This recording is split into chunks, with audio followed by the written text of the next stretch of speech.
Good afternoon, sir. Good afternoon.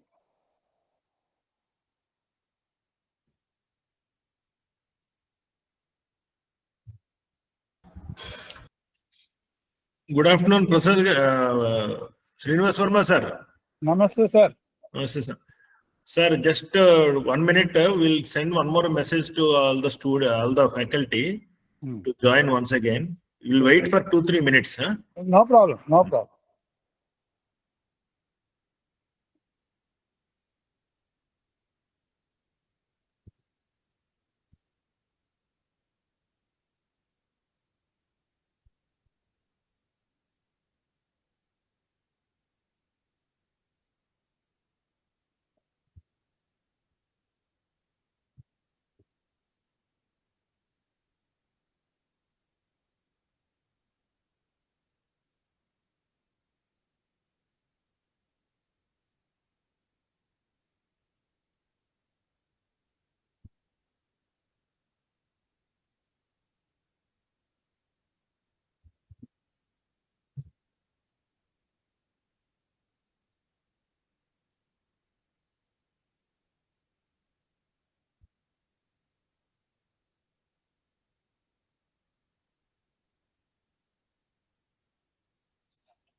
Very good afternoon to all the members. I heartily welcome Professor Dr. B. Srinivas Verma, sir. Actually, the session is by Professor Gudimetla Prasad from Australia, Queensland, Central Queensland University, Bundaberg. Because of unavoidable situations, we could not connect him. What is the reason, we don't know. But we are trying to connect him to the next session. So meanwhile, we requested our the next resource person at 3:30 p.m. to take the session at 2 p.m. today. I'm really thankful to Dr. B. Srinivas Verma sir for immediately accepting our request. And now I request Sibani Jana to start the proceedings. Sibani, are you there? Yes, sir. Okay. Good afternoon, everyone. A warm welcome to all participants and our esteemed resource person to the Faculty Development Program on Next Generation Sustainable Material for Eco-Friendly and Durable Civil Engineering Structures. We are honored to have distinguished experts with us to share their valuable insights and equally delighted to welcome our enthusiastic participants whose active engagement will make this program a meaningful learning experience. Together, we look forward to enriching discussions, knowledge sharing, and innovative ideas that will contribute to sustainable and durable practices in civil engineering. Now I am welcoming our expert. It is my privilege to introduce Dr. B.S. Verma, a distinguished academic and industry leader with over 30 years of experience, including 24 years in leadership roles. Dr. Verma has served as principal in several engineering colleges, leading them to key milestones such as NAC accreditation and establishing over 250 UG and PG laboratories. He pioneered India's first MTech program in design for manufacturing in 2004. With a PhD from NIT Warangal and senior roles in industry including as General Manager at Bajaj Ecotech and EcoBoard Industries, he brings a rare blend of academic excellence and industrial expertise. He has earned 14 plus NPTEL certifications in cutting-edge areas like AI, IoT, Industry 4.0, and leadership with top distinction, including Gold Elite and Discipline Star. We are honored to have him with us today to share his insights and academic leader insights and being a 12th session of this FDP. Thank you all participants for your presence and support.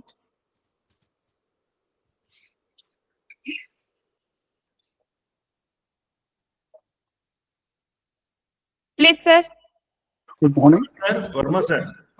Good afternoon, everyone. And I'll be dealing with sustainable cement alternatives for next generation infrastructure. Okay. Here, please take down the notes because several technical terms are involved here, and we can discuss it later also. Okay, and I'll be sharing my presentation right now.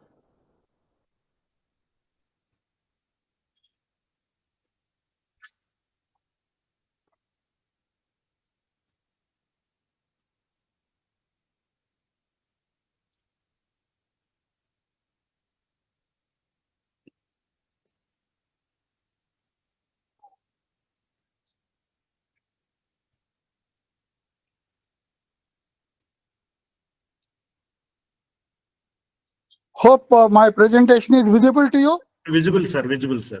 Very good. Yes, sir. Okay. This is a long presentation, so your attention is required. Sustainable cement alternatives for next generation infrastructure. A comparative theory of inventive problem solving, that is FIS and FP analysis, and also includes 2030 and 2050 roadmap for India. I am Dr. Srinivas Verma, MTech from NIT Kurukshetra, PhD from NIT Warangal, and presently I am the director of Accreditation and Academics of Apex Education and Technical Services at Hyderabad. Yes, my presentation outline is introduction and context and analytical frameworks used. That is, I have taken performance indices, Ashby chart, and TRIZ. You may ask me why. The question of the why here is, whenever any material is taken, whether it's a mechanical or a civil, any material is taken, you have to perform. I advise you to perform TRIZ to remove the contradictions of application basically, and then performance indices basically to take performance indices combined with Ashby chart to finalize the materials. And finally, when you are experimenting it, you better choose DOE, design of experiments, and take it. This is the chain. And TRIZ is a very, very versatile tool, and it's I have already shared with you.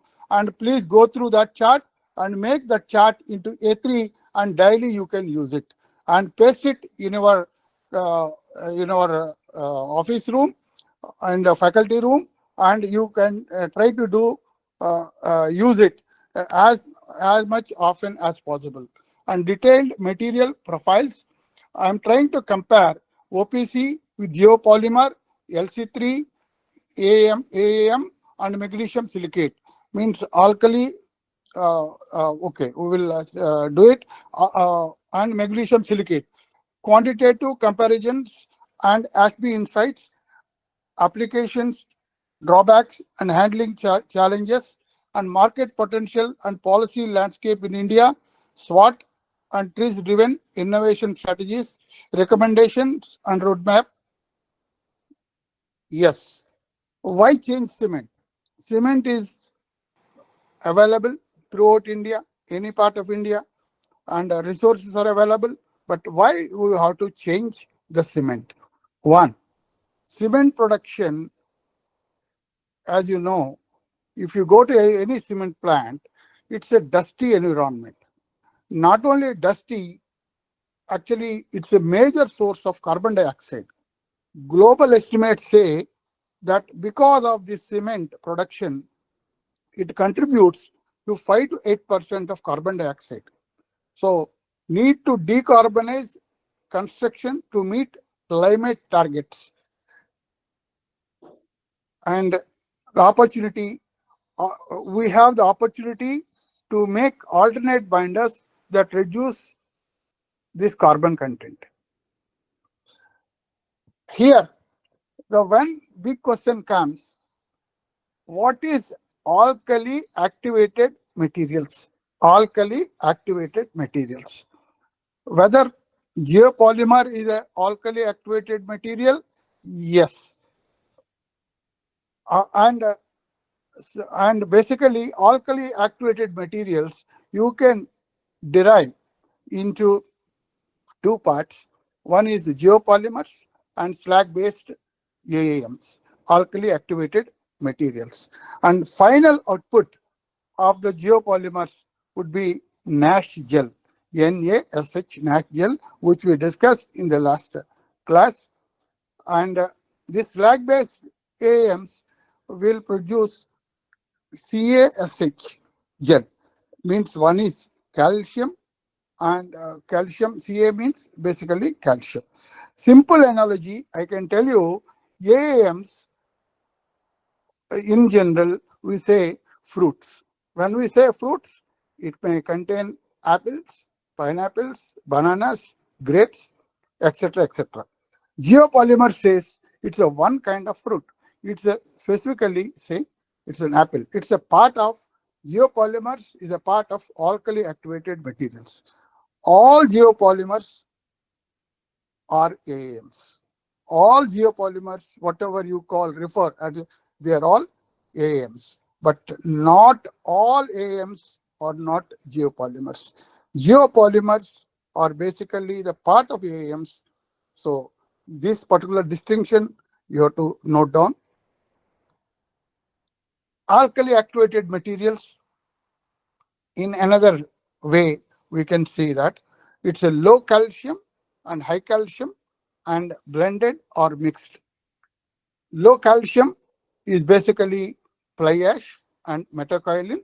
The left side, you please see that. And high calcium is basically blast furnace slag and steel slag. And blended or mixed one is a mixed precursors. And low calcium will produce, that is geopolymers will produce NaSH gel, and high calcium will produce CaSH gel, similar to Portland cement, as we have seen. That is a slag cement. That's a Portland slag cement PSC, what we call as a PSC. That is basically produces cash gel. And blended or mixed alkali activated materials, they produce both cash and NaSH. So this is basically the distinction and the classification of alkali activated materials: low carbon, low calcium, high calcium materials. One is on the fly ash and metakaolin. Another one is basically slag of the steel plants. Here we are comparing 5 binders or the 5 alternates of cements, including the comparison is with OPC, Geopolymer, LC3, AAM, and magnesium silicate. And methods used are performance indices, Ashby charts, and TRIS. And the focus is on technical performance, life cycle trade-offs, and strategic deployment. Key decision drivers for material selection. Material selection, what are the key parameters we have to take into consideration? One is carbon and energy intensity, because how much carbon or in the form of carbon dioxide it is produced during the process, how much rather in terms of the carbon dioxide, tons of carbon dioxide per ton of cement, energy per ton, how much kilowatt of energy is consumed per ton of the cement that is made, and typical compressive strength ranges, that is in the terms of MPa. Normally we say 30 MPa, 40 MPa, 50 MPa, like that. And relative production cost. These are the 4 key performance indicators for taking anything into consideration. These are the 4 parameters. Please check it out. And Ashby charts, visual trade-offs. In this, strength to density, we will optimize for structural efficiency. Strength versus the embodied carbon, how much carbon is being produced while producing the cement, or find a low carbon, high performance material. So our aim is to select low carbon, high performance materials, and where each binder sits in the property space, because strength versus density. See, many people will ask strength versus density. In the Ashby chart, you have strength versus density where thousands of materials are plotted, and you can see the classification of the steel, composites, etc., etc. The composite density is very, very less. It's around 1 gram or even less than 1 gram per cubic centimeter, whereas the steel touches around 7.5, 7.8 grams per cubic centimeter. So your strength, always it's not the strength alone will determine the selection. Strength versus density. TRIS. Here, theory of inventive problem solving of Altshuler is very much used to resolve the contradictions. What contradictions we may have? Strength versus weight. Yes, cost versus performance. These are the first initial contradictions. If you resolve, it is something like I can enumerate a small problem here, in generic problem here. That is, you want to build a big house or a big auditorium, say in the town or a city. When you want to make an auditorium, means you need a lot of space, no disturbance from the surroundings, and it should have a good road. And so the municipality or the corporation has allotted you a space where it is pollution free, where you have a lot of space, where road access, everything is there. But you may have contradictions. The thing is that it is far from the town. So you have to plan what is the contradiction, whether you take the site or you will go for another site. Those contradictions will be addressed through the TRIS, where the TRIS, again I'm telling, the TRIS is not a compromise tool. It resolves the things which will benefit everyone. The principles applied here in these particular cases are discarding, recovering, preliminary action, porous materials.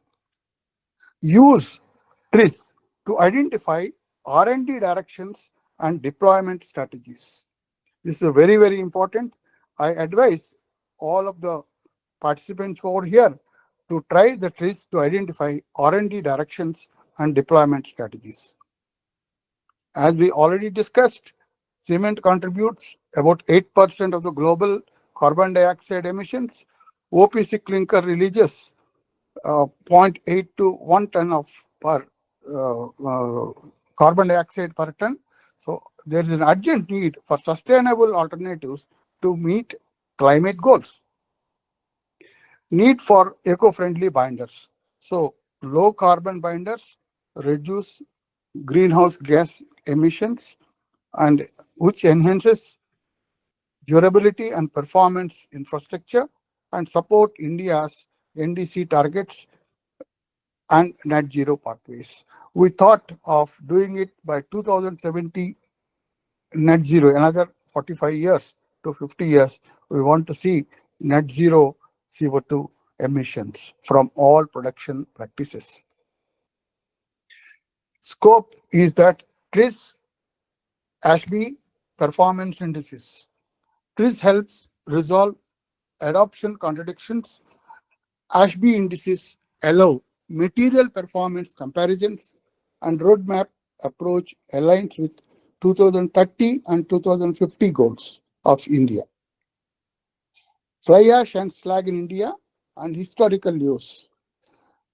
As we are discussing, as we know very clearly, we have started NTPCs all over India, and wherever the coal is available, and particularly Maharashtra and the part of Telangana, Ramagundam, and all these places, because coal is available, and disposal of fly ash during the early 80s and 90s, even early 2000s, was the biggest problem.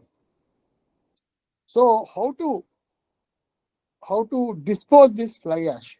They made big ponds for the fly ash. That was the thing in 1980, 1990, 2000, early 2000s. And slag sourced from steel plant. It is grounded, granulated, blast furnace slag. Because slag is not that easy, means it is hard. You have to ground it actually. And these two are initially disposed as waste, later reused in bricks and blended in cements. Since 1990s, BIS standards encouraged partial replacement of OPC with slag. That's why OPC cement, that what we call as PSC, that is Portland slag cement, consists of slag. In some of the companies, they are manufacturing Portland slag cement. You can use it as a cement, but it will have a better grip also, better sulfates, etc. also can be reduced. Rather, surface attacks in any shore areas, particularly Vizag, Madras, Bombay, yes, it will stand by. Corrosion, it can reduce. Here, current utilization in 2020s, India produces nearly 200 million tons of fly ash annually. Produces in the sense it's a waste that is from the power plants. Utilization rates as of now is more than 75% in both in the construction, roads and cement blending. And slag widely used in Portland slag cement, that what we discussed. It is, in short, we say it's a PSC and AM trials, alkali activated material trials. Then environmental regulations mandate higher use of fly ash. So Government of India and environmental regulations state that you use more fly ash. Fly ash is from the thermal power plant. If you can see the different colors, I am not giving the statistics, but I am giving the map of India for you to understand where the fly ash is available. This is for the fly ash to substitute OPC by 2030. And at that time, what would be the situation for the availability of fly ash? You can see that all the things are green, dark green, light green. Okay, but there are areas where it is being thought of, because red areas is developing utilization. Red areas indicate developing things and high availability, particularly Maharashtra, Jharkhand. These are the places where you have fly ash is available because more thermal plants are there. And projected raw material availability to substitute OPC. I said it is basically I have concentrated in the earlier slide on the fly ash. Now you want to take the other raw materials also into consideration. Then you have fly ash, of course, available all over India, and kaolin clay. This type of clay, bentonite and kaolin. Kaolin is a better clay for bricks, etc., and cement, etc., because they have higher temperature withstand capability. They can withstand to higher temperatures, and also very easy to do this. Kaolin clay. This kaolin clay is not directly what we call as a meta kaolin clay. It is processed and rice husk. Rice husk in, of course, in Andhra, Telangana, and also West Bengal. You will see rice husk ash also can be used. This is availability projection of 2030. So the future use till 2050, if we go for that, fly ash use expected in the coal plants phase out after 2030 and 40. Because what we are saying is that we are establishing solar power plants all over India, and the statistics are changing. For example, last year, 2024, in many states, not just one state, Maharashtra, Odisha, Tamil Nadu, Telangana, Andhra Pradesh, or any other place, Chhattisgarh, everywhere you will find out the solar power plant, whether homes are being encouraged to take the solar photovoltaic usage and everywhere, because of which we are trying to phase out the coal plants, and we are trying to use, you could see that diesel engines for the railways are being replaced with electrical engines, and we are trying to replace the motorcycles, motor vehicles with the battery driven cars or battery driven motorcycles. So when we are not having, the concern would be when we are not having the fly ash, then what would be the source? Yes, this is a very, very big question, because we start thinking of something else, but over the next generation in the sense next 10 years, that is being consumed by some other sector, or you may not have any production, then you will have a lot of problems. It is not sustainable. Whatever the thing you have placed, whatever the production facilities you have placed, whatever the supply chain systems you have placed, whatever the utilities you have placed, that all goes waste. And of course, here we will see what is the problem in 2050, but certain that fly ash is expected to come down because coal plants are phased out. And slag remains important. Slag, this is from the steel plant. Slag will,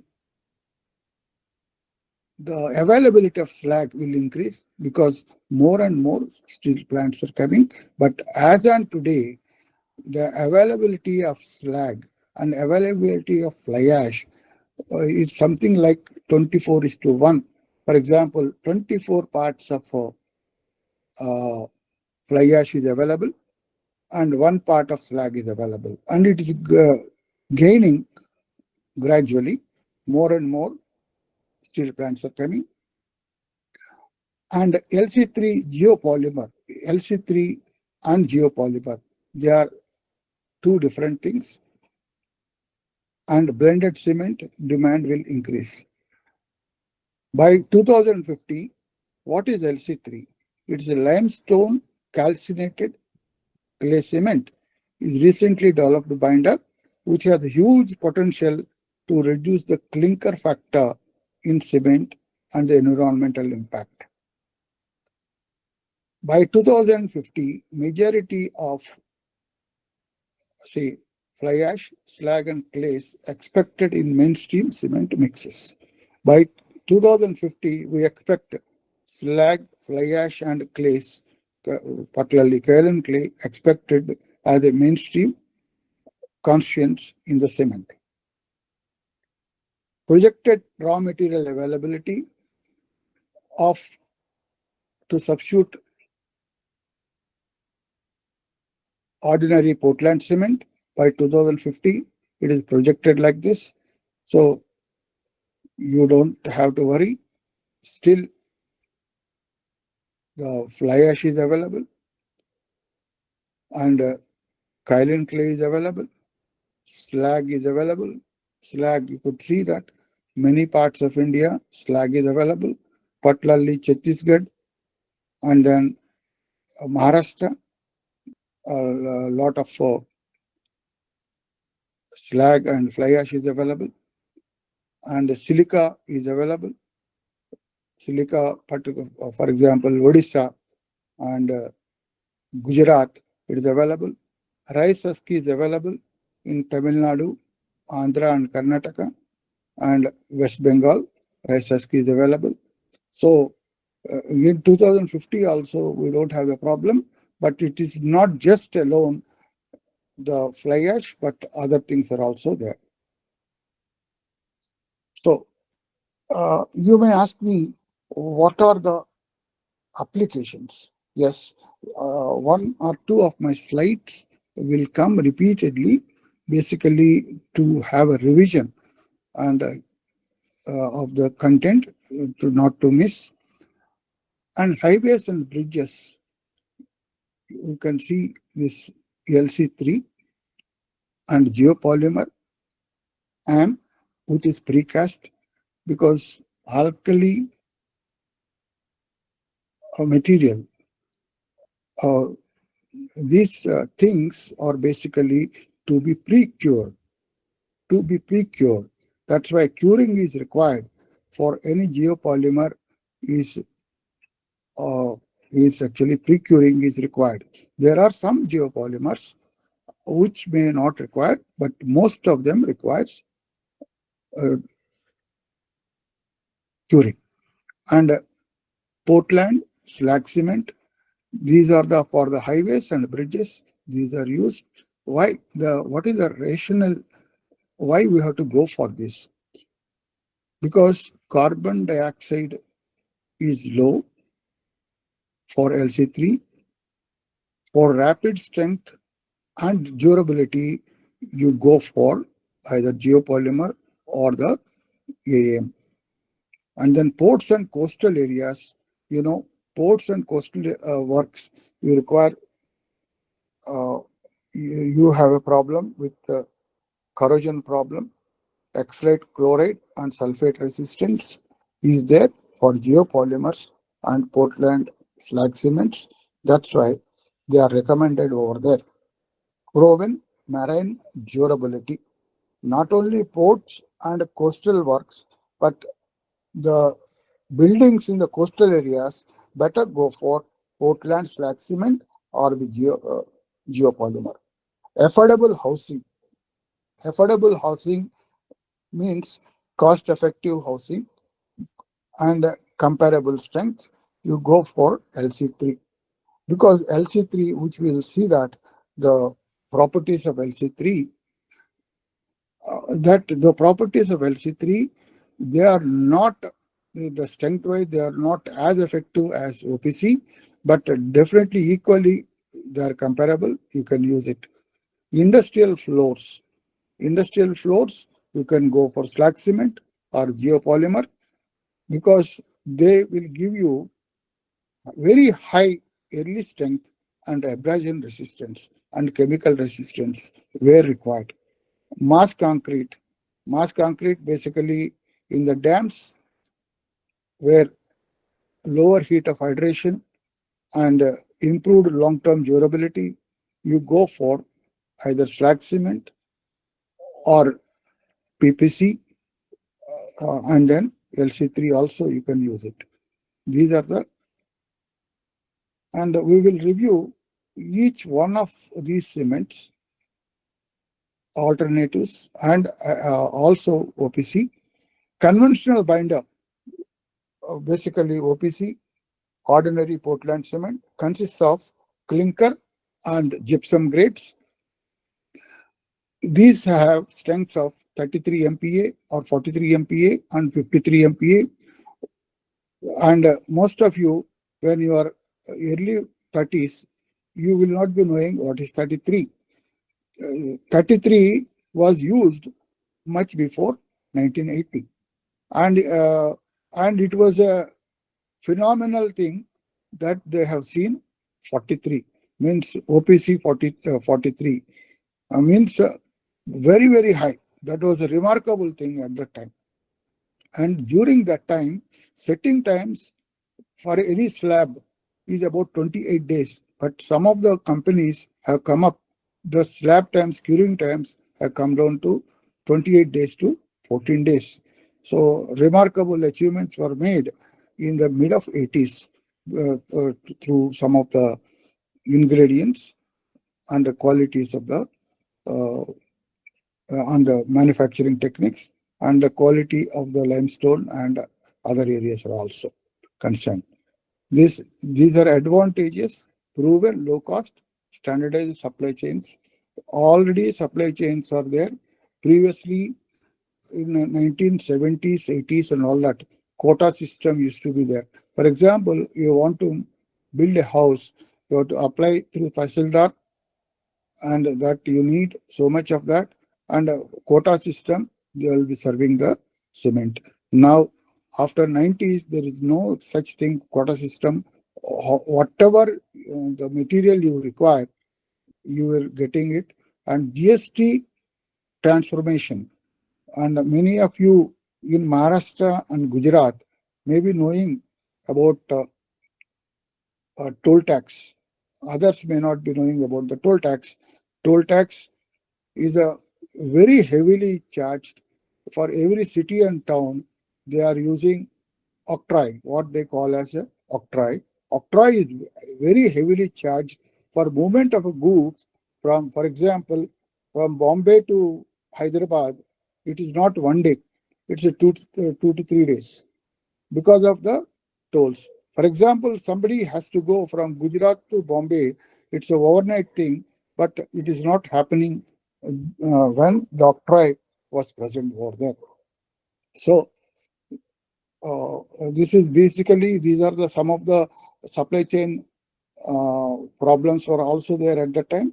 Now we have overcome all those things. And limitations, because OPC, why you are not preferring is high energy is required to produce OPC, and already we discussed carbon. Carbon dioxide is heavily generated because of this cements. Typical compressive strength, as we already discussed, it is for the OPC is 33 to 53 in say it is 28 days. People still don't believe that it will give strength within 14 days. And there are many uh, things that have come. Even now, shear wall technology, you might have heard shear wall technology. And of course, in Bhubaneswar, it is used everywhere. In Bombay, it is used. Maharashtra, like Pune and other good cities are used. Hyderabad, it is used. Because of the cement, because of the technology, the technique, this shear wall technology and mix and all that. And they are making a slab of within 1 week, maximum 1 week to 10 days. Means if you want to build 30 floor, 40 floor, 50 floor, 50 floors are built, do not believe within 1.5 years it can be completed.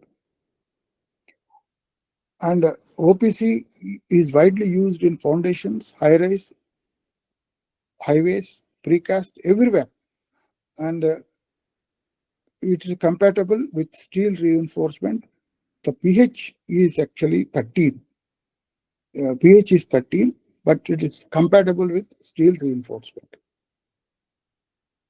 And drawbacks and emission drivers, basically, and emission, and basically the calcination of limestone releases a lot of carbon dioxide and fuel combustion for kiln heat.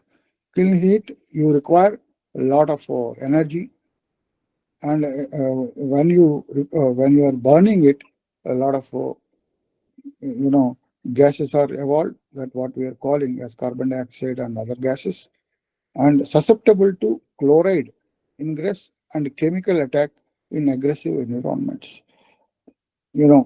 Chloride, wherever the chloride is there, gone, because the chloride will attack the iron, and when such cements are mixed with the steel, and the life of the steel will reduce to greater extent.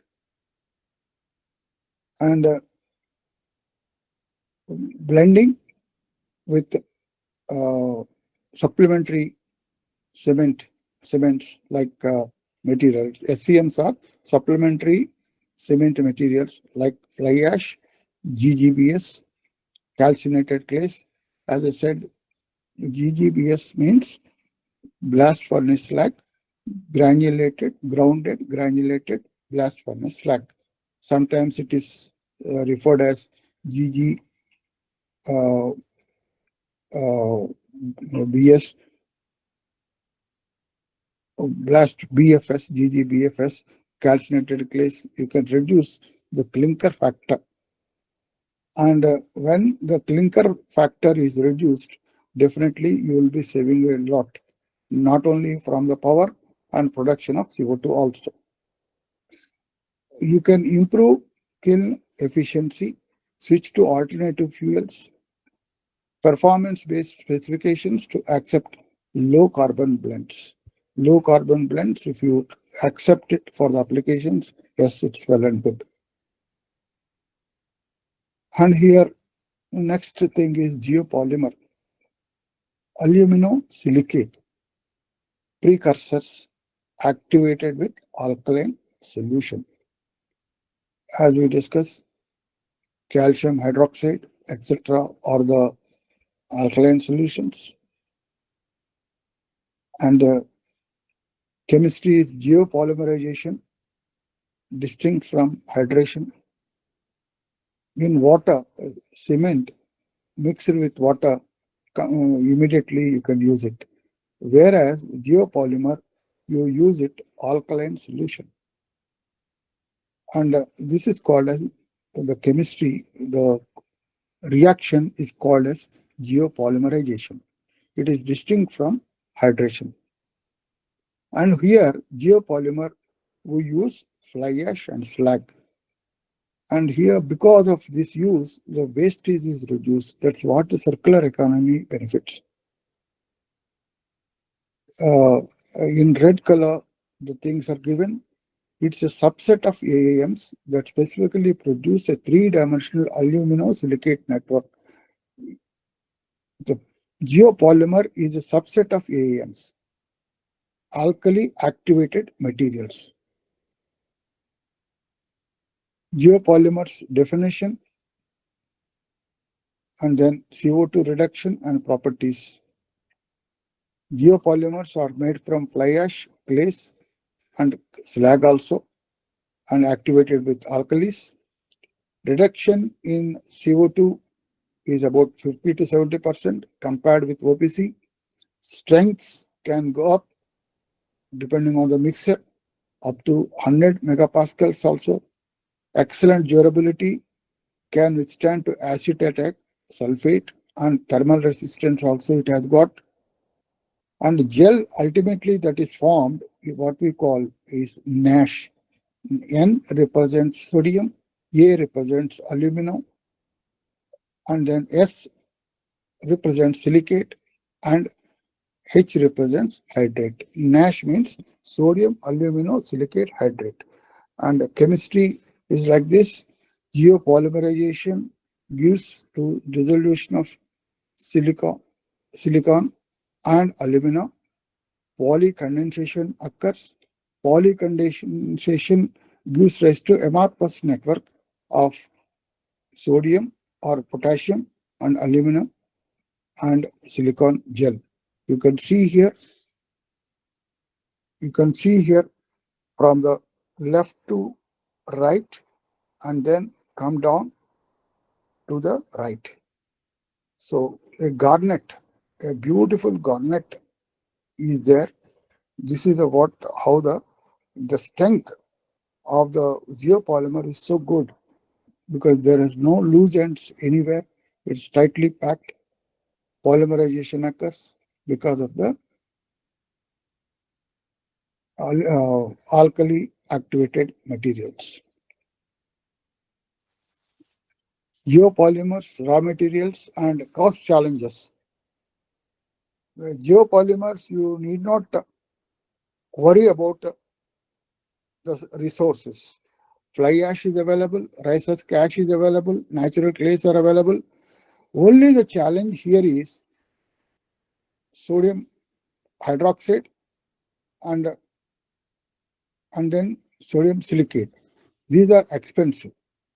NaOH and Na2SiO3, these are expensive and carbon intensive. And cost competitiveness versus OPC. Definitely, they may be costlier to OPC, but in some cases where fly ash is available, rice husk is available, natural clays are available, they are becoming cheaper. They are lower by about 7%, and at outside they are costlier by about 39% higher than ordinary Portland cement. So you have to balance between these two: application, availability, and the cost. So these are the three things are there.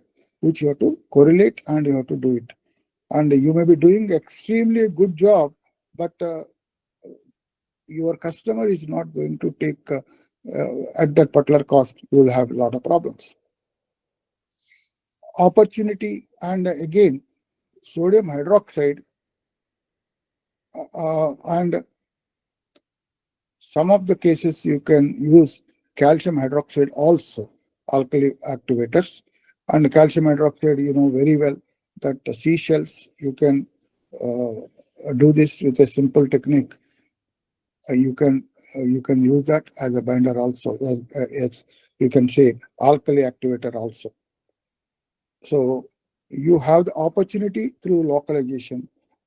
How much you localize or source these particular things, that would be useful. For example, Punjab and Haryana, natural clays are available. Gujarat is also natural clays are available. But you want to take out those clays to Andhra Pradesh or Odisha, it would be costly. For example, fly ash. Fly ash is very much available in Jharkhand, Chhattisgarh, and as well as in Maharashtra. Nearby, so many power plants are there, so you can use it. So depending on that, again, as discussed earlier, the composition of fly ash from one source to another, one plant to another will vary. So you have to be very careful while doing the production. So every batch you have to be cautious, and how much thing you have to use the fly ash or the rice husk ash or the natural clays in the labs. You have to determine and you have to do it. Okay, so these are certain challenges which you will have to overcome when you use geopolymers. Performance highlights, yes, as we said, 100 MPa megapascal compressive strength, but there are some geopolymers which can give you very less when compared to OPC. They are 21 megapascals, but they can go as high as 140 megapascals also. So mix dependent, they're all dependent on the mix, how you are mixing, means what ratios are mixing, what quality you are mixing.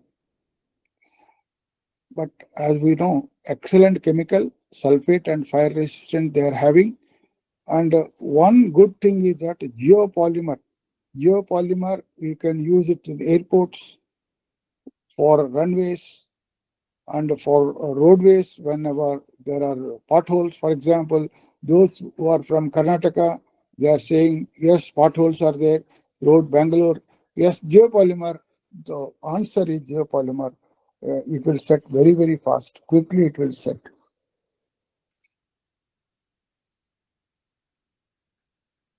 Drawbacks and constraints. Activators are corrosive in nature. For example, sodium silicate and sodium hydroxide, they are corrosive and can be carbon intensive to produce, means they require heat. Quality control, feedback variability, the feedstock variability, that's what we discussed. One of the biggest problem with the fly ash or the slag is that from factory to the factory, plant to the plant, that fly ash composition would change. For example, if you are importing the coal and you are generating the electricity, mostly the coal, some of the port-based power plants are importing the coal from Australia and you are using it. That coal is very good. Indonesia coal is also very good. For example, the coal, if you are using from Singareni, that's not good. So ultimately, the fly ash properties also would vary. So quality control has got a lot of role in here, and before doing it, it is not the same, and you have to check it out. And the curing requirements. Geopolymer, most of the geopolymers require curing. Curing will be done at about 80 to 90 degrees, and the curing time would be around 6 to 48 hours. Geopolymer applications and uses. Marine structures, industrial floors, precast elements, 3D printing, that what we have seen here. Geopolymer 3D printing, you can use it. High performance, because you may ask me why. Because quick setting. Quickly setting, it can set very quickly. It will give strength also very quickly when compared to OPC. And high performance repair concretes where durability is critical. That's what we discussed about the roads. High performance and repair concretes, and even when the runways are affected because of the whatever may be the reason, and they can be easily can be repaired, quickly can be repaired, which can give strength also. And many of the cases, when you need curing faster, the strength will decrease. But it is not so with the geopolymers. You will not lose strength because it's curing fast. So this particular contradiction can be overcome through the TRIS. Will give you, ultimately it will give you through TRIS, inventive problem solving, it will give you the choice as geopolymer for in this particular case, because curing has to be done fast, and also strength you shall not compromise, no compromise in any case. So the use TRIS and use geopolymer. Potential for self-healing mixes and low permeability barriers. How you enable for adoption of geopolymers. Develop low carbon activators. Activators, as we discussed, sodium hydroxide, etc. They take a lot of heat for preparation. So can you go for low carbon activators for at least one part of the mixers? For example, it is consisting of your geopolymer is consisting of A, B, C parts. A, B, C parts. A part may be clay, B part may be slag, C part may be fly ash. One part, can you enhance one part without compromising on the strength, so that you can reduce the low carbon activators? You have to check it out. Standardize testing and performance specifications. You have to standardize the testing and performance specifications. Pilot projects. You have to do a lot of pilot projects. Straight away, you cannot do that. For example, as I told you, 2 experiments were done badly in early 70s, late 70s and early 80s, both at Talcher fertilizer plant and Ramagundam, where they are based on the coal. There were no coal-based fertilizer plants in the world, but German technology they have given us, and ultimately both have suffered, both Ramagundam and Talcher in Odisha.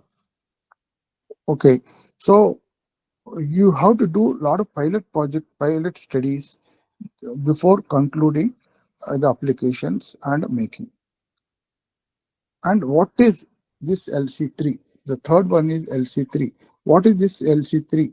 LC3 is limestone calcinated clay cement. Again, limestone calcinated clay cement.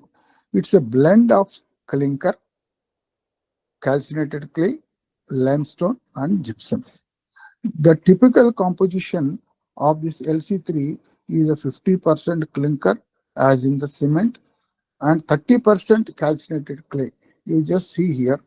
So it's a Basically, cement, instead of 100% clinker, what we are doing is 50% clinker, 30% calcinated clay, 15% limestone, and 5% gypsum.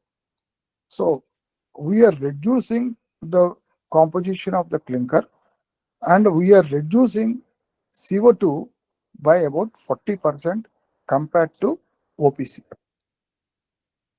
Portland cement, depending on the mix. Means this approximate of 40% means it depends on the mix. So you can reduce this by using limestone calcinated clay cement. We can reduce CO2 by about 40%. Technical performance, yes, it is comparable that of the OPC, 30 to 50 megapascals. Dense microstructure with high chloride resistance. It will give very high chloride resistance. That's why LC3 can be used in the port areas or shore areas, coastal areas, you can say. Lower calcination temperatures for the clay. Clay to be calcinated, it doesn't require much of the temperatures like in OPC, whereas in OPC around 1450 degrees centigrade is required. For clay to do this, it doesn't require, around 700-800 degrees centigrade is sufficient. What are the drawbacks and consideration? The drawbacks with this is that early strength is not that good. Early strength is not that good. It needs workmanship control. So you have to be very, very careful. You cannot get immediate strength. And supply chain, because availability of appropriate clays and limestone processing. As we said, limestone, of course, is plenty available in Andhra Pradesh and Telangana, and whereas clays are not available there. Clays are available, kaolin clay is available in Punjab and parts of Haryana and parts of Gujarat. So kaolin clay, if you want to use supply chain, you have to check it out. Limestone is, of course, in Andhra Pradesh, it's available. And requires regulatory acceptance and standardization, because most of these things, standards have not yet come, not yet formalized. So a lot of work has to be done. There is a lot of scope for all the civil engineers to take up this particular work and to make it standardization. Applications, deployment. Yes, buildings you can use, LC3 you can use, and infrastructure you can use, pavements you can use, and particularly attractive for regions with abundant clay resources. As we said, Haryana, Punjab, and Rajasthan also, and Gujarat also. These are the where the clay is available. LC3 you can make it comfortably. Can be manufactured and another good thing about LC3 is that you need not put a different plant. Already existing cement plant infrastructure can be used for manufacturing LC3. That's a good thing here. Why LC3 fits India? Why LC3 fits India? This particular thing to be noted, because in the immediate future, OPC is being replaced by LC3. In the immediate future, OPC is replaced by LC3 because we have abundant low-grade kaolin across India. As I said, yes, a lot of deposits are there in Rajasthan, Gujarat, Punjab, Haryana, but across India there are deposits. but they are not very high grade, but definitely they are low grade deposits. Because here, coming to the kaolin clay and bentonite clay, black cotton is basically bentonite clay. It absorbs a lot of water, particularly preferred for cotton and rice growing, but they are not suitable for uh, as a clay for this. Kaolin, basically high temperature resistance. Basically, kaolin sand is particularly used in ferrous industry. In the ferrous industry, the mold, the kaolin uh, sand or kaolin clay is basically used.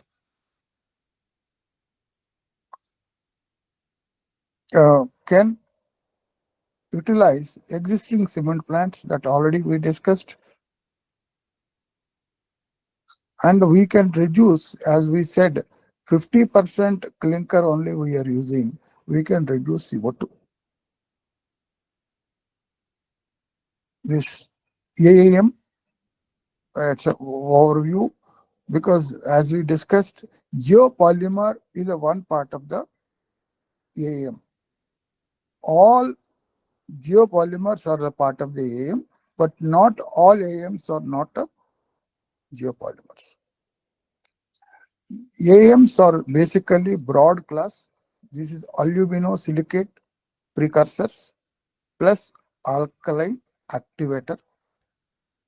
Always you can say you require activator, alkaline activator. As we said, NaOH and other activators are used, and this includes geopolymers, but also hydrate forming AMs. And then the properties of AMs is a very high early strength, thermal and chemical resistance. We can use for high temperature applications, and then refractory concretes can achieve large CO2 reductions by avoiding clinker, flexible raw material use. In AM, basically in geopolymer, we are not using all types of this raw material. Slag we may not be using. Mostly in geopolymer, we are using metakaolin and fly ash or rice husk ash. But here in AMs, we can use large variety of raw material, including the slag. And basically the challenges are corrosive, activators are corrosive in nature, supply chain, emissions and handling hazards, and particularly this sodium hydroxide, etc. Their handling hazards are there. Mixed design complexity, definitely wherever geopolymer is being taken into account or LC3 into account, a lot of studies have to be made. Each lot raw material has to be checked thoroughly. Each mix has to be checked thoroughly. Then you have to use it, because one batch to other batch, the properties would change, because the raw material composition will change even though they are coming from the same factory. And here limited codes and industrial familiarity have to be done, and slow market uptake, because nobody believes new car people will go for, but new cement people will not go for, because they are very, very cautious unless and until it is proved. So how we can see that people use these alkali activated materials for better use, for higher use?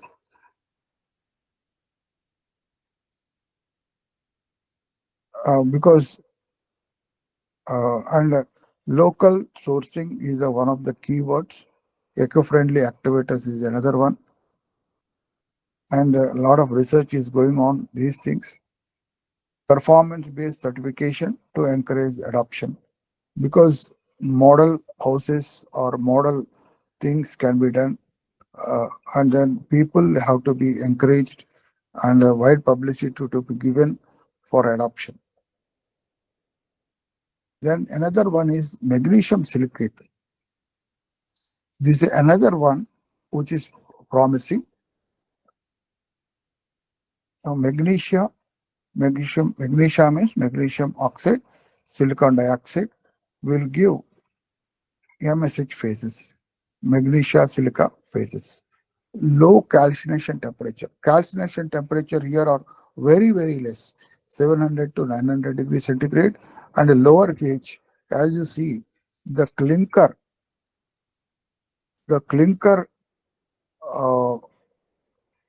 you could see the pH is very high, that is 13 pH, whereas here the pH is about 9 to 10. Historical use and renowned interest of for high value uses. Low alkalinity, compatible with materials, with some materials we can say. Potential CO2, basically you can CO2 reductions are very much possible here.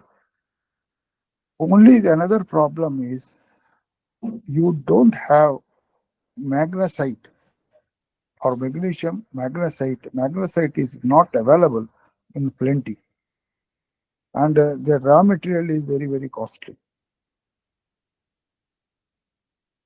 And but they are used for raw earth stabilization.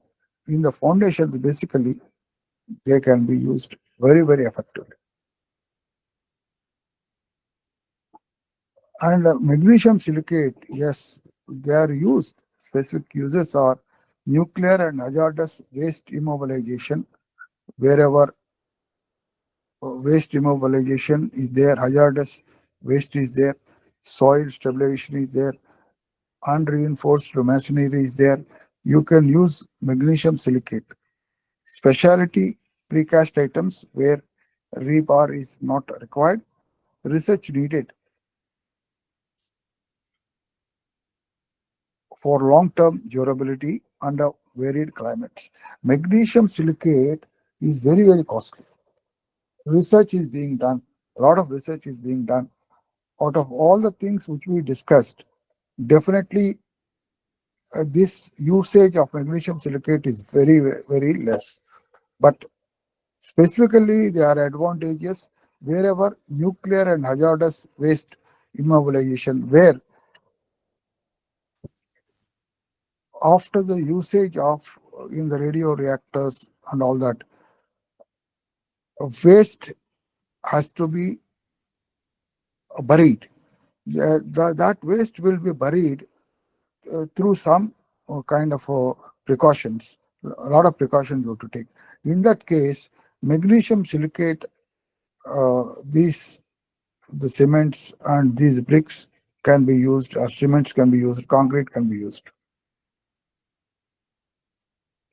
Whereas here, mechanical performance, when you take OPC as a baseline,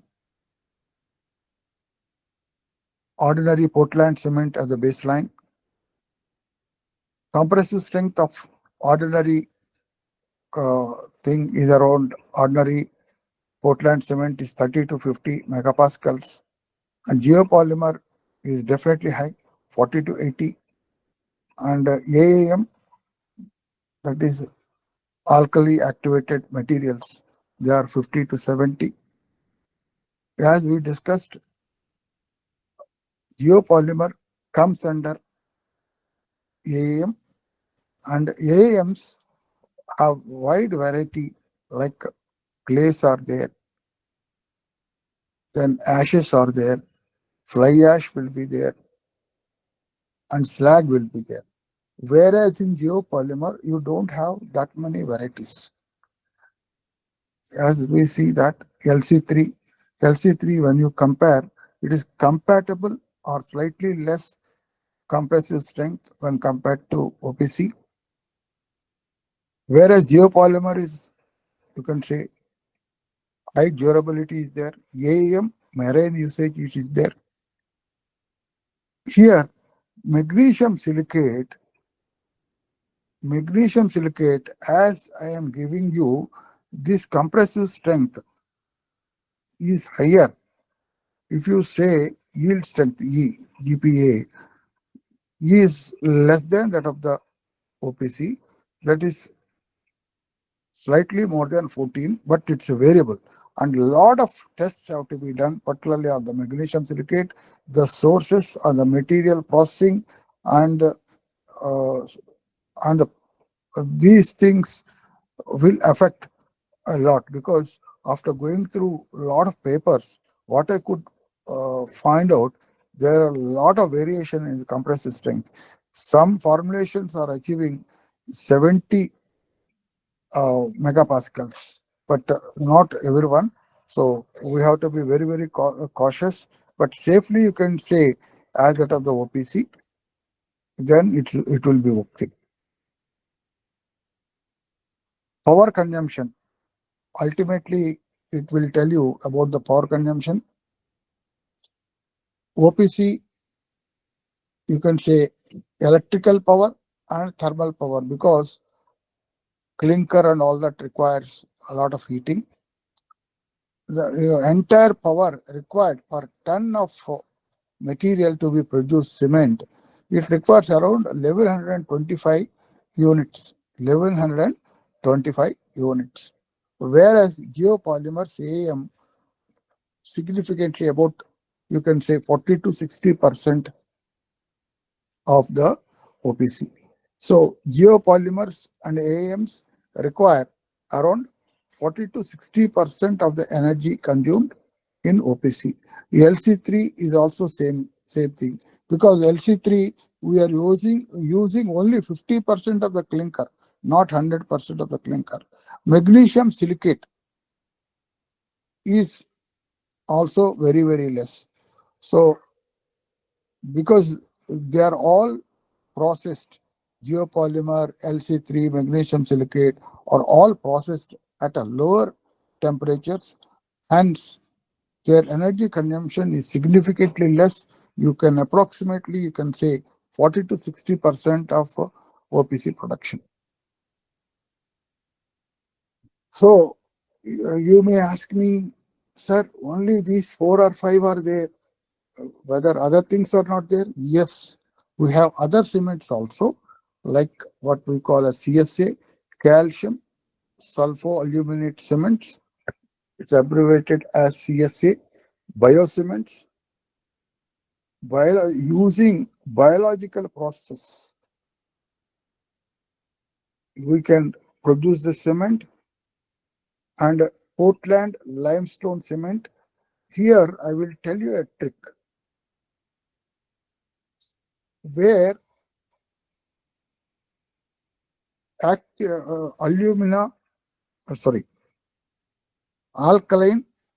activated material,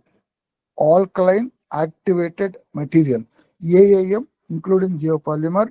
When we say we require activators, wherever you put Portland, ordinary Portland cement, and then Portland slag cement, they require, for just hydration, water is required. Anything that is as a Portland, you can use it as a cement. You can, for hydration, simple water is required. PSC. Another thing is PLC, Portland limestone cement. Portland limestone cement also you require, for hydration you require water. But here Portland limestone cement, CO2 impact is 10 to 15% lower. On the right side you see cost. Portland limestone cement is slightly higher, and it is for the commercial use, it is there in the use. And calcium sulfo-aluminate cements And in China and Japan, it is being used, and where the CO2 impact is very good, means lower CO2 emissions are reported, but costly, it's a costly and commercially utilized. Whereas biocements, it's very costly. It's a pilot studies are being conducted. These are the another three potential cement replacements apart from what we have discussed earlier. We can see their properties, CO2 reduction, as we discussed. Biocements, there is no power requirement, no CO2 reduction. CO2 reduction is there, 100% CO2 reduction is there, and production temperatures, whereas in CSA cement is about 1250 degrees centigrade. It's a because in biocements it's the ambient temperature, it's a bioprocess. Production temperature is the ambient temperature only, say 25 or 30 degrees, whatever you call. Strength, CSA cement has got very high early strength, and biocements it's a moderate, and PLC they are similar to OPC. As well as if you see CO2 reduction in PLC, it is slightly less, 10 to 15% less compared to OPC. And the production temperatures of the PLC Portland limestone cement is about 1450, same as OPC. Durability for the CSA cement is good. It's sulfate resistant. And we will go through first CSA, maturity, commercial. In CSA, China, Japan, Europe, USA, it is being used. Cost higher than OPC, but viable because it's not that costly. Best use cases, rapid repair. Rapid repair, CSA cement, you can use it, and precast, you can use it. Eco concrete, you can use it. So only thing is, the problem is higher cost. If it is affordable, you can use it, no problem, because it will give you very high early strength, and the cost is of course is the only one. Good sulfate resistant. And as compared to PLC, PLC is similar to OPC in many aspects. Strength is similar to OPC, durability is similar to OPC, maturity widely commercial, cost slightly higher, and basically uses are you can say general construction usages. You can instead of OPC you can replace them, but not because PLC cannot replace the PLC OPC completely, but definitely there is a substitute. These are another three alternatives are there when compared to the as we have seen the other things also, like LC3 and other things also, geopolymer. As we have already seen that about CSA, biocements and PLC, that definitely their CO2 reductions you can are reduced.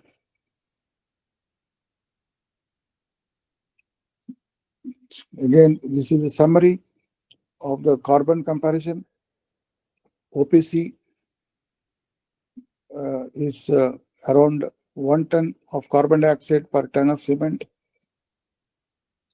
Geopolymer 70 to 90% lower when compared to OPC. LC3 is 40% reduction, and the magnesium silicate also. Magnesium silicate, only the problem is depending on the feedstock, which feedstock you are using, which raw material you are using. And OPC is the most cost effective due to mature supply chains. If you want it, immediately you will get it. Anywhere in India, any village in India, you will get the OPC. And LC3 is the one government is encouraging, industries are encouraging, because lower production potential is there. Because 25% savings are reported by using LC3. But market friction exists, because market, definitely inertia is there. Definitely they will not accept immediately. Because once you are accepting LC3, everybody has to go for produce LC3. Otherwise, there will be problems. As you know, market competition, geopolymer and alkali activated materials, they are potentially more expensive due to activator cost. R&D can lower the cost. And again, geopolymer and not only the binders would be costly, and curing, and many of the applications curing has to be done. That is another potential drawback. And durability and service life comparison, geopolymer and LC3 are having superior chemical resistance. Geopolymer and LC3 definitely are having superior chemical resistance. And OPC, you know that it has known long-term performance, but aggressive environments, it fails. Magnesium silicate, of course, that may be the potential, but a lot of tests have to be done, a lot of conclusions have to be made. When compared to through Ashby insights, through Ashby charts, as we discussed, strength to density and other things, geopolymer occupies high strength and low carbon quadrant. We are also comparing the cost, availability, and low carbon. Geopolymers occupies high strength, low carbon quadrant. Definitely they are better. Overlaps with the LC3 is overlapping with the OPC performance, but at lower carbon. Carbon is low. And magnesium silicate, low carbon but low strength envelope, and some uses only. Now, through Ashby chart, we found out, you can see strength to weight ratio, strength to weight ratios were produced, and in the bottom you can see OPC, geopolymers, LC3 and magnesium cements, and which is outperforming the other, Geopolymer and AAM are outperforming other cements, definitely, or outperforming the other cements. You can see strength to weight ratios touching about 0.025 in case of geopolymers and AAM, and it is somewhere around OPC, it is somewhere around 0.18. Means you can say 30% better. Geopolymers are doing 30% better. LC3 is comparison with OPC. In comparison with OPC. There is no problem. Means straight away you can replace the LC3. And magnesium cement are slightly less. Strength to weight ratios. Stiffness ratios. Stiffness ratios. Also, when you see that these geopolymers are definitely better compared to OPC, and LC3 are slightly less than OPC, and magnesium cements are definitely lowest among these two things. So from the stiffness to weight ratio and strength to weight ratio, if you compare, definitely AAMs and geopolymers are doing definitely better. So you can use it. These things you can easily come across through using Ashby charts. and performance indices. As we have already discussed, applications and yes, again, just again, we can see it where in highways and bridges we can prefer LC3 geopolymer and Portland slag cement. Ports and coastal works, you can use geopolymers. Portland slag cements, you can use alkaline activated materials, you can use affordable housing, you can use LC3 and PPC and PLCs, you can use it. And industrial floors, you can use alkaline activated materials and geopolymers and slag cements, you can use mass concrete, you can use LC3 and alternate cements you can use. So see, sector mapping, where to prioritize pilots. Basically, a lot of pilot projects are required because sewers, bridges, where bridges, vibration, etc. are there, dynamic in nature. Sewer, lot of hazards will be there, where the durability can be tested. So, a lot of pilot projects you can think of doing it, and for evolving better codes and applications. Precast factories are required whenever you want to go for geopolymer and AMs. Definitely, you require curing is required, and industrial floats and ports as early adopters. Basically, industrial floats you can do it very quickly, and ports are also a lot of ports are coming across Andhra. Around 13 to 14 ports are coming. Likewise, everywhere, port economy is booming up everywhere in India, wherever the coasts are there. So, when the port means that the construction is required, funds are required, and for which a lot of concrete is required. Concrete requires cement, cement requires one of these alternatives. Sir, Right, sir. Sir, sorry to interrupt, sir. Okay. Sir. No, yes, sir. Srinivas Verma, sir. Yes, sir. If it is possible, is it possible to continue, sir? Sir, actually unable to join. Yes, sir. Yes, sir. Another half an hour. How much is possible? You can continue. Okay. And the next session will start at 5 o'clock. Okay, sir. Okay, sir. Please continue, sir. Thank you, sir. Right, sir. Thank you very much. Thank you.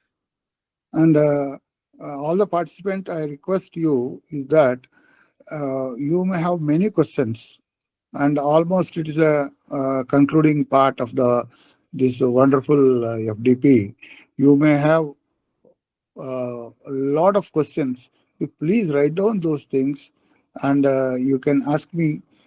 You can ask me because of the application part, and one or two of the colleagues have asked me, "Sir, you are basically a mechanical man. How you could take up this particular topic?" Because yes, I'm a mechanical man. The thing is a materials man. Basically, I'm a materials man. Application of materials, wherever the application of materials, I am there. Basically, I'm interested in the application of materials. And as I told you already, and India's first wood substitute particle board, that I was involved from the day zero. And a lot of interesting things would be there. And I'm convenient in TRIZ and ASB charts. That's why I wish to put most emphasis on that. And a lot of things you have to do it. You can do it. Thing is that many civil engineers do not know ASB charts. It is not a mechanical thing. It's for the materials. And similarly, TRIZ is not for the mechanical thing. It's any civil engineer can use it. So I would be emphasizing on those things, and that's why I have supplied you the about the trees. Some examples also trees I have given, trees chart I have given you. I request you to print that in A3 in a 140 GSM paper and put it in your rooms and put it in your houses wherever you work. And as many charts as you require, you print it. For every application, try to see that trees. And I will tell you, within 1 month, work on your own for 1 month, 1 hour for 1 month, and you will become a trees expert, and definitely your research output will be more. Even if we are a consultant, definitely you will get more positive results through your consultancy. Okay, now, and basically what we have to do is design and construction considerations. Curing is one of the part. So you have to design the curing, how best you can do the curing, and quality control for alternative binders. Can you check with alternative binders and how you can replace the existing binders with the alternative binders or the compositions and environmental friendly binders, which are ultimately cost effective. And the workforce have to be trained on handling activators and mix variability. As I told you that inputs are varying for every source, every batch. So you have to train the workforce accordingly. And I will tell you, most of you civil engineers might have seen the passing of the bricks from the ground floor to the first floor or the second floor. The workers, previously the workers would be passing the brick in a particular way. They are throwing the brick and somebody is catching the brick, and somebody is, another thing is passing that brick immediately, and others will be catching it. So that particular thing has been scientifically done by Gilbert's, American scientists, somewhere around 1940s, 1950s or 1960s. It's a Gilbert work study and a time study, method study. Basically, there are three studies: time study, work study, and a method study. Gilberts are proficient in method study. Through the method study, Gilberts have designed this particular thing. It was successful. Particularly through the construction industry, a revolution was made. So you have to train the workforce on handling activators and mix variability, update specifications to performance-based metrics rather than prescriptive clinker content. Don't give its volume, just X volume, Y volume, Z volume. Don't give it like that. X% plus Y% plus Z%. Don't give that. Yes, that is basically you have to do a lot of DOE, means design of experiments you have to do it. It is not again constant. Again, I'm saying that the composition is varying. Here, the problem is composition is varying. When the composition is varying, you have to do a lot of work. Then health and safety handling risk.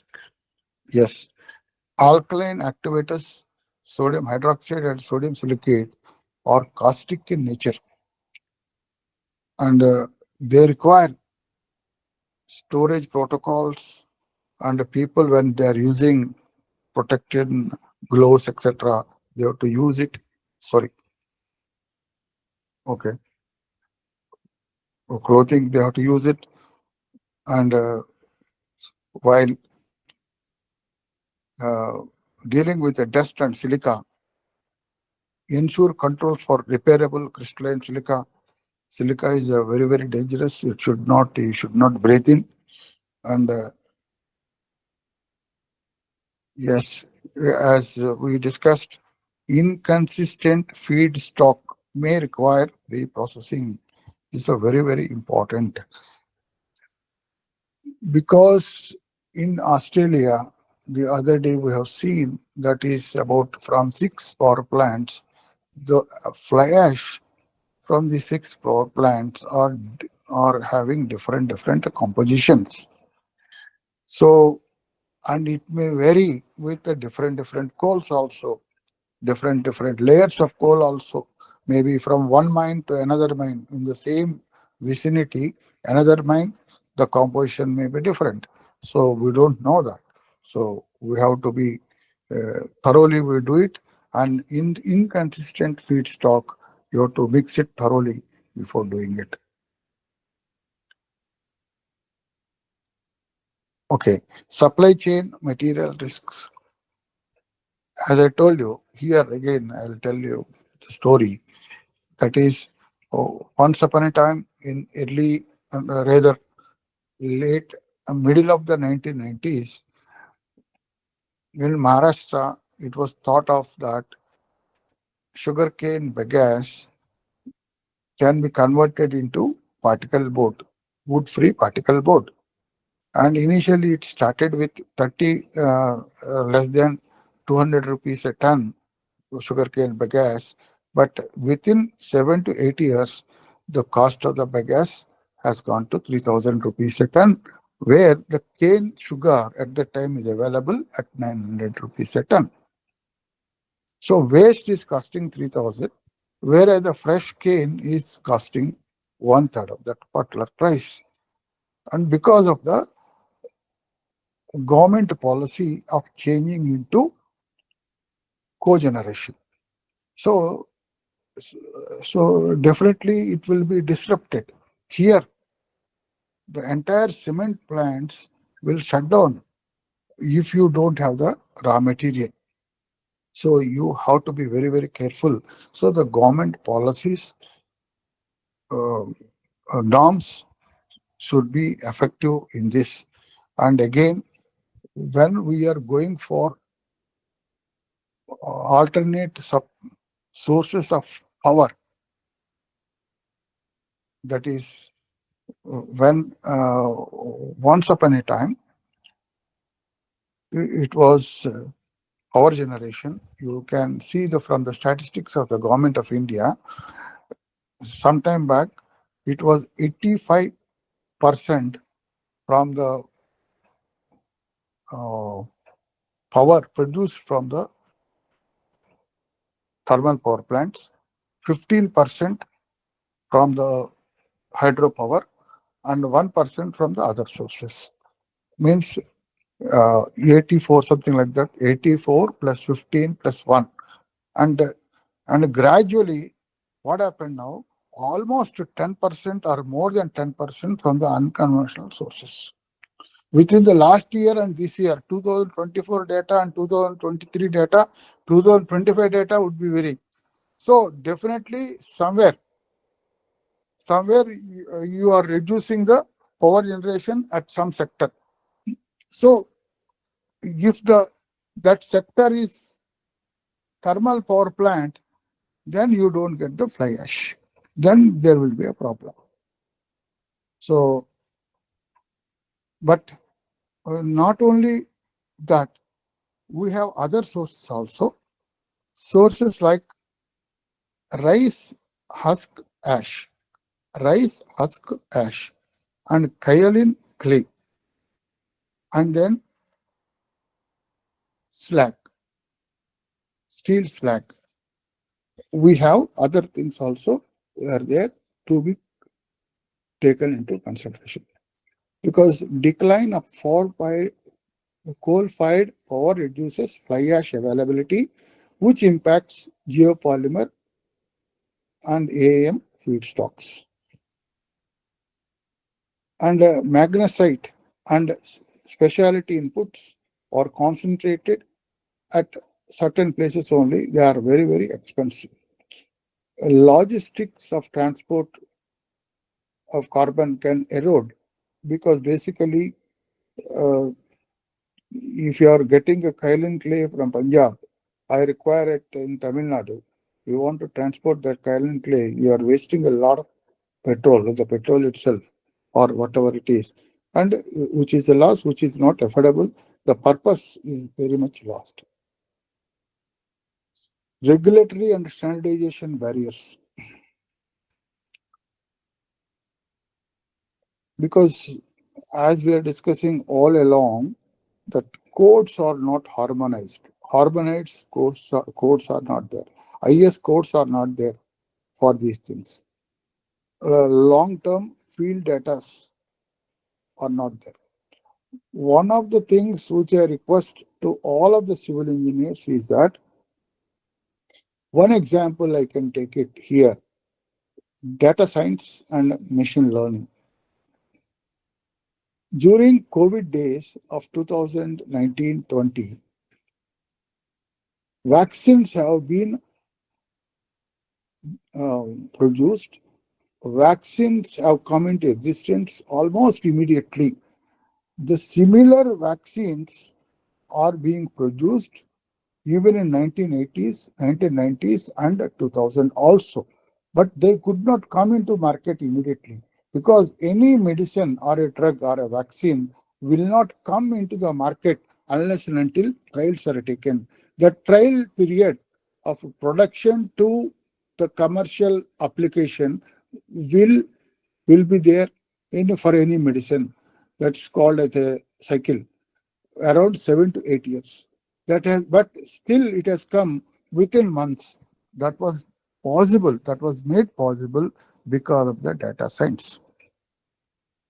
Please remember that production started somewhere around March, and by June, July, August, the vaccine was ready because of the data science. So similarly, all the civil engineers, all the engineers, if you start using the data science in your research, you will get better results and you can better conclusions, and a lot of software is available, SPSS and ReliaSoft and other software is available, and wherein you can correlate the things. One is finding the testing and correlating the things is another one. So ReliaSoft is one. Of course, it is costly. SPSS is another one.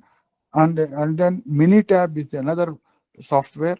These are all software which you can do a lot of correlation, and also machine learning and data science also you can use it.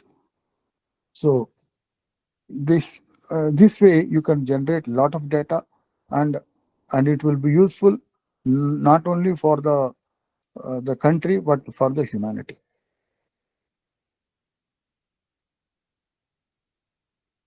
And again, second part is that insurance and guarantee issues for new materials in structural applications.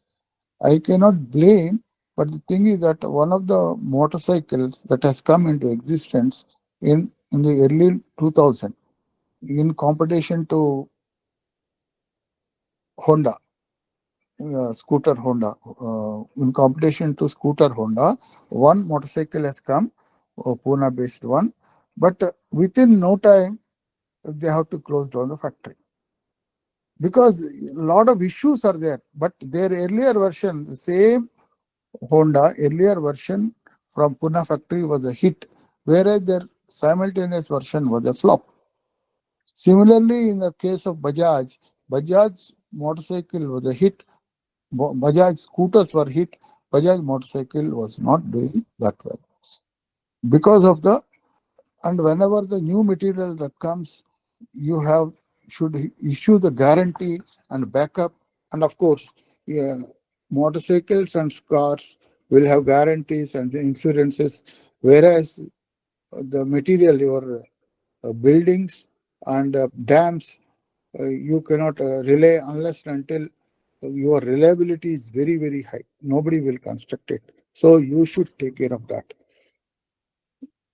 Again, need for the performance-based specifications and acceptance test. Please, need for performance-based specifications and acceptable tests. I will tell you one small story here. I wanted to replace 6081. This is 6081 aluminum alloy. At the time, this 6081 alloy is not available in India. It has to be imported from Swiss, all of Swiss. It's a big factory, and they were not giving a small quantity of the material. They are giving in tons. I want it in the form of sheets. Say, example, 8 by 13, 8 feet by 13 feet sheets. I wanted to import it at a 5 mm. But simultaneously, I thought 2618. 2618 is an aerospace alloy. I wanted it 2618. Then I found out one French manufacturer is cheaper than Swiss, and I approached it.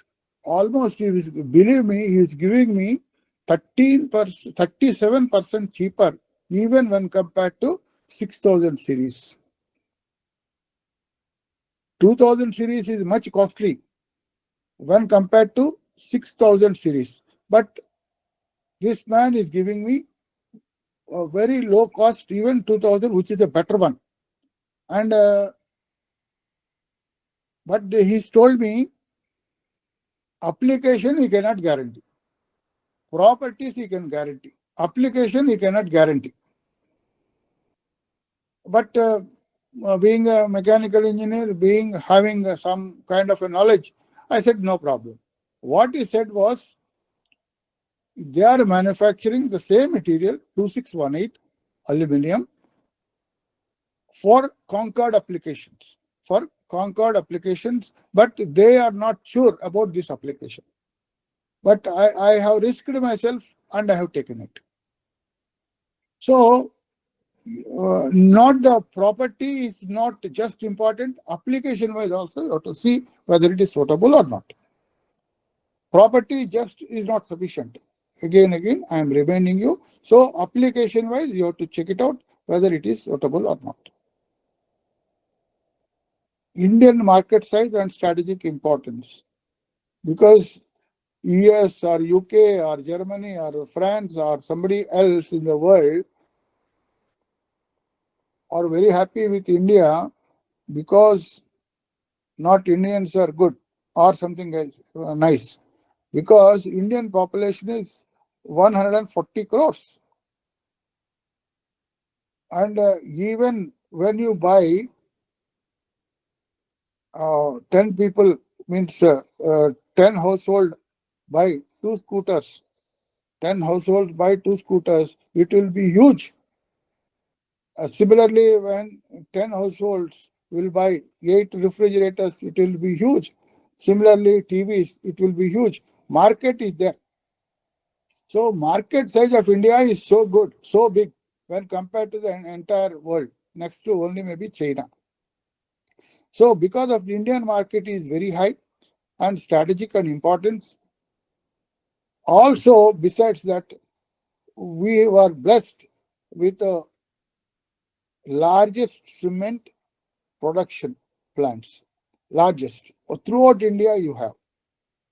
Throughout India you have cement plants, cement production, and limestone is available and other things are available. There is no problem.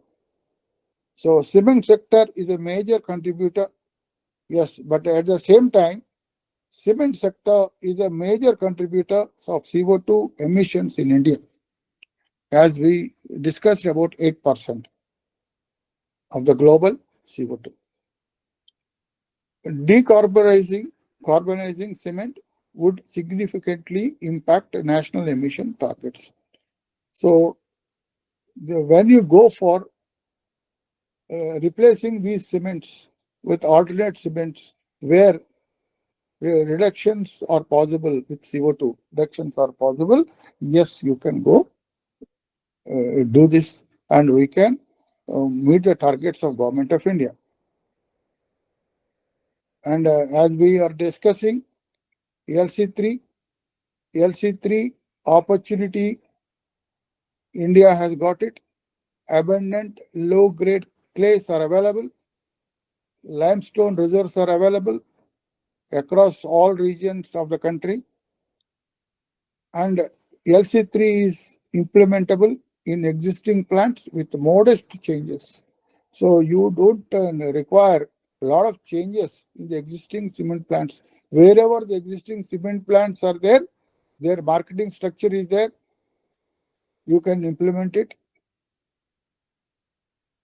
And without much of the changes, it is not a biggest problem. And again, potential to scale quickly due to local raw material availability and lower cost. And most of the cement plants, you see that their mines are very close. Within 10-15 kilometers radius, they have their own mines. So they are not importing. Cement raw material, they are not importing anywhere. So their mines are nearby. Captive mines, what we call as the captive mines, are there. So they can produce, there is not a problem there. And India has got a huge opportunity, and cement OPC, that is ordinary Portland cement, can be replaced with LC3 in a greatest extent. Geopolymer and AM potential. Yes, as we discussed, we have a lot of fly ash is there, slag is there in many regions, which supports geopolymer R&D. And as we discussed that definitely there is a worrisome if your fly ash is reduced, if our power plants are closed down. And a lot of academic research is required in this direction presently with the fly ash and slag, and also on the alternate material. And India policy and procurement levers.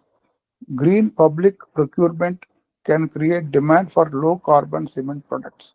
Ultimately, what we are saying is that binder is required, but they should emit less CO2 and at a lower cost. It should replace the cement in the performance wise.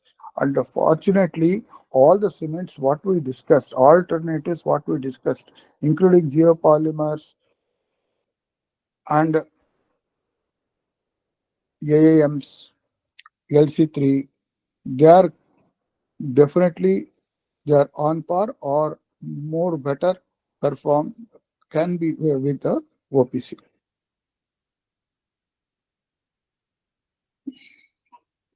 What are the implementation barriers? Market hesitation and lack of large-scale supply chains for alternatives. These supply chain alternatives have to be there. For example, kaolin clay. We are not much into the kaolin clay. So how it can be supplied? I'm not saying that you take the kaolin clay and supply to Kerala. No, I'm not saying that. At least kaolin clay within Haryana, you have to supply. Within Punjab, you can supply because kaolin clay is available over there. And the standards and acceptance criteria need updating for new binders. New binders are required, and you have a lot of research should be there. Means supply chain management has got a lot of opportunity, and data science opportunities are there in civil engineering, particularly in concern with the testing opportunities are there with this alternate cement materials. What I say is that strategic roadmap, let us divide into the 3 phases. Phase 1 from the day 0, this is a day 0 to next 3 years, 3 to 7 years, and 7 to 15 years. What is the strategic roadmap which we can see that? What is the strengths we are having? what is the weakness we are having, what is the opportunities we are having, what threats we are having. Strength, as far as OPC is concerned, strengths are proven, low cost, widespread infrastructure. As we discussed once upon a time, getting a cement load is the biggest task. Now within 1 hour, yes, it will come. You need not go to bank. You can transfer the money, or the depending on the payment terms, it will come within 1 hour. It will come within 2 hours. It will come. It will reach any village. And weakness. The weakness, we are always saying that process emissions are very, very high. Opportunities, blend with the alternate cement cement materials. Basically, you can blend with fly ash, you can blend with clays, you can bind with other materials. There is a lot of opportunities are there. Particularly now we are blending with Portland slag cement. What most of the people are doing, that slag cement. Threats, regulatory pressure and low carbon competitors. And the government of India, particularly Maharashtra Pollution Control Board, is very, very strict in this. Similarly, for geopolymer and LC3, the strengths are low carbon potential. Definitely, it's a low carbon potential. Strong durability in many tests, as we have seen that when compared to OPC, the strengths are very, very high for geopolymer and LC3. Weakness is the only weakness is activator costs are high. And opportunities are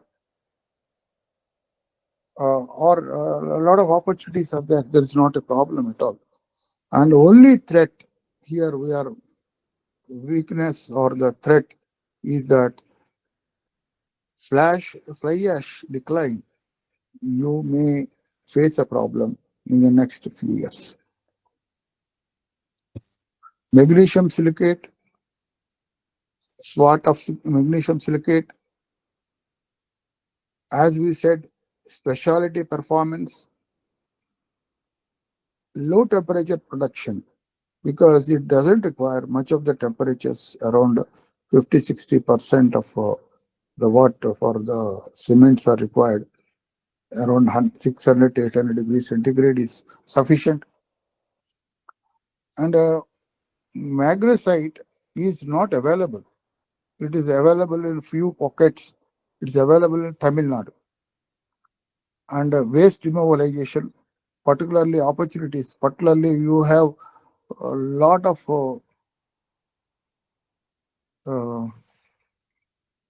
thermal, not the thermal power plant. This is a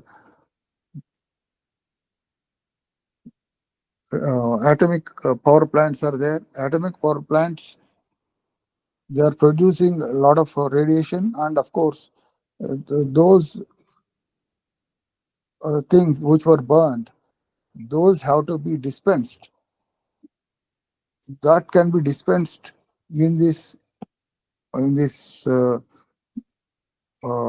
chambers made by this magnesium silicate. Chambers means the provisions they have to be buried with a lot of care. So in that magnesium silicate, you can use it. Competing technologies. So what is the threat? Now you are saying it's very, very costly. Tomorrow it will be very, very cheaper. So competing technologies, you have to reach that technology where they would be cheaper. So here, the main purpose of our intention of this particular thing is, sir, you are telling these can be used, those can be used, but can you prove it? Yes, we can prove it. 3-4 applications on my own, I have done it with the trees. with the geopolymer. 1 second, please.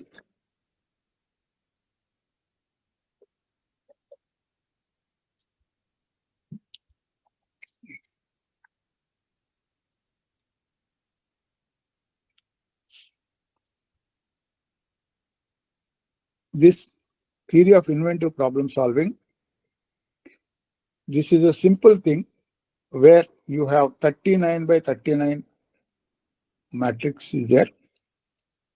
This is called contradictory matrix. If you see the horizontal one, that's called worsening parameter, and on the vertical they are called as improving parameter. But if you see 1 to 39, they are one and the same. 1 to 39, 1, 2, 3, 4, what is in the horizontal, whatever is written in the vertical also, they are written the same thing. For example, I want to eat more. I want to eat more. Maybe Rasagula. I want to eat more Rasagula, where in Cuttack, in Bhubaneswar near Cuttack, they are available in plenty. I want to eat more. And my problem will be, it is costly.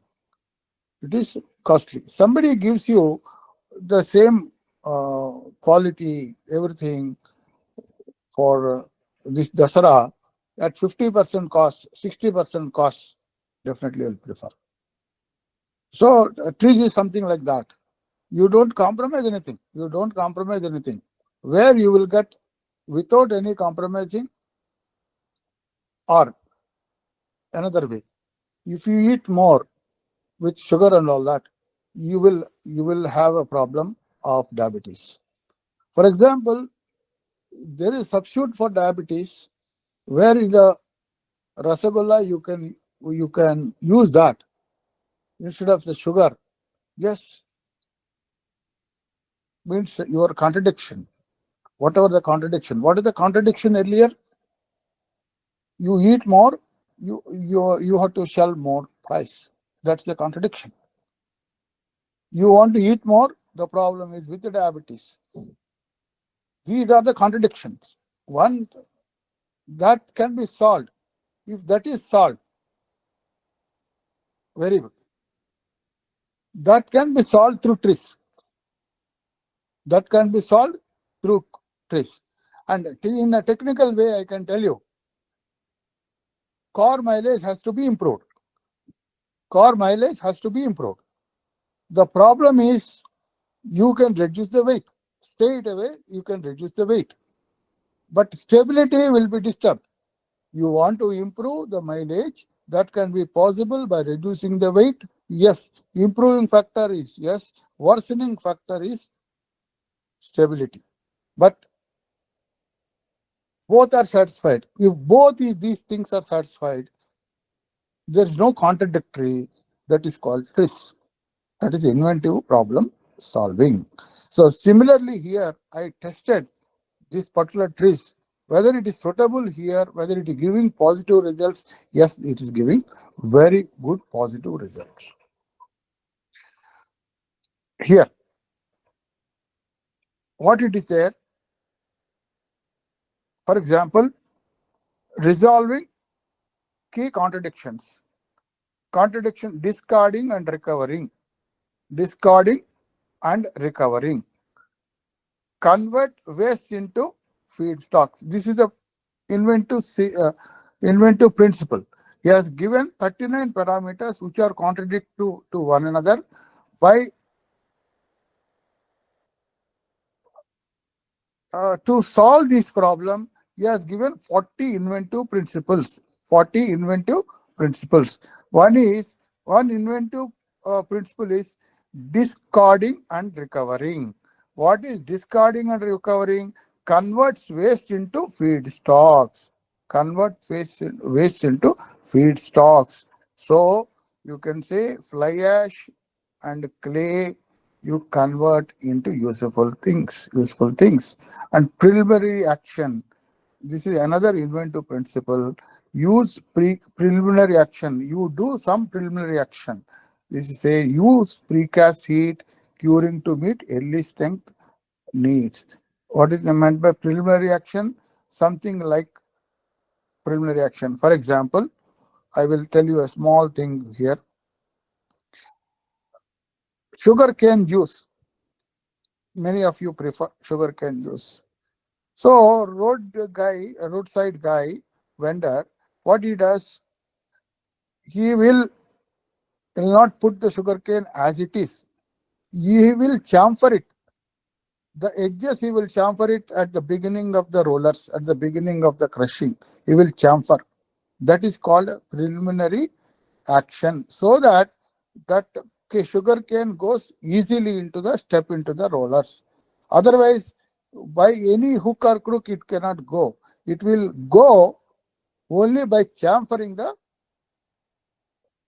those edges, the chamfering edges of the sugar cane. That is called as a preliminary action. So here, preliminary action of using the contradiction is that use precast heat curing to meet early strength needs. Porous material. What is the porous material here? Design lightweight, thermally insulating concretes for facades. See, these are the three contradictions addressed through inventive principles of the TRIS. There are 40 inventive principles. They are read like this: discarding and recovering and preliminary action, porous material. There are 40 principles like this. Observe it carefully and apply it carefully. Observe it carefully and apply it carefully. These are the things required while doing the TRIS. Here, geopolymer case study using TRIS methodology. Here, I wish to show you TRIS contradictory matrix. If you can see the horizontal way, I have shown up to 19. You can see that 1, 2, 3, 4, 5, 6, 7, 8, 9, 10, 11, 12, 13, 14, 15, 16, 17, 18, 19. And if you could see in the vertical way, that is called, you can see an arrow, the down arrow is given, improving feature, and horizontal way, worsening feature. Their features are same. You see, first feature, weight of moving object. In both horizontal and vertical, they are same. And weight of stationary object, they are same. In the second horizontal, second vertical, they are same. For example, 9 vertical, you see, speed. 9 horizontal is also speed. 12 vertical is shape. 12 horizontal is, 12 horizontal is also shape. They are same, because one parameter you want to increase, other parameter is getting decreased. So here, think of one you want to improve. For example, you want to improve 15, means vertical, that red box, you see that duration of action of moving object. Duration of action. This is you want to improve. But for me, for example, that 19 factor is getting affected. Factor 19 worsening feature is affected. That is 19. That is use of energy by moving object, because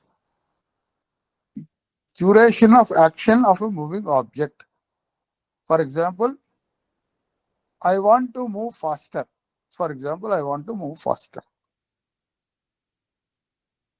Means previously I am going by 5 minutes, in 5 minutes. Now I have to go by in 3 minutes. in the scooter or a motorcycle or a car. So what happens? Energy, line of energy means use of energy, that it consumes more petrol. It consumes more petrol. That is its worsening. So you want to increase 1, the worsening is 19. You want to increase 15, worsening is 19. So where they are meeting at a particular cell, horizontal 15, horizontal horizontal is 15, 15 and 19. Improving feature is 15, worsening feature is 19. You could see there are some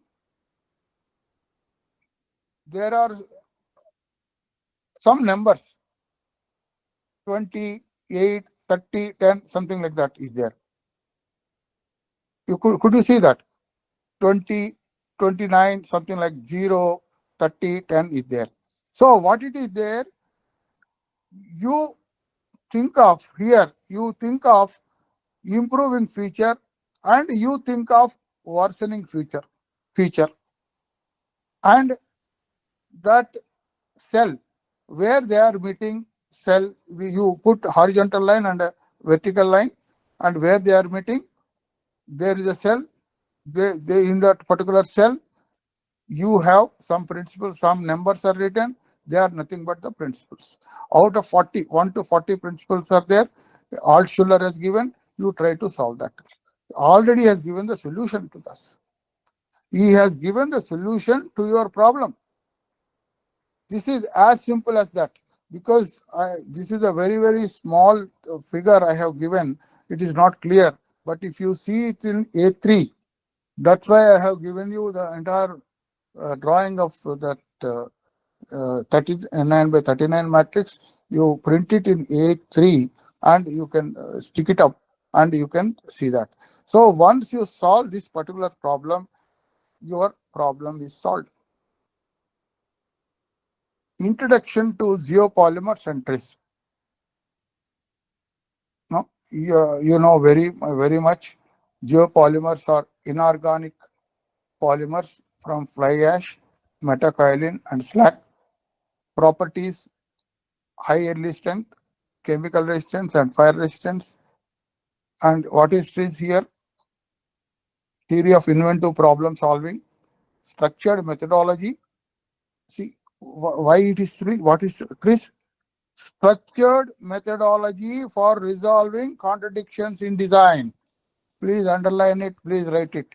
Structured methodology for resolving contradictions in design.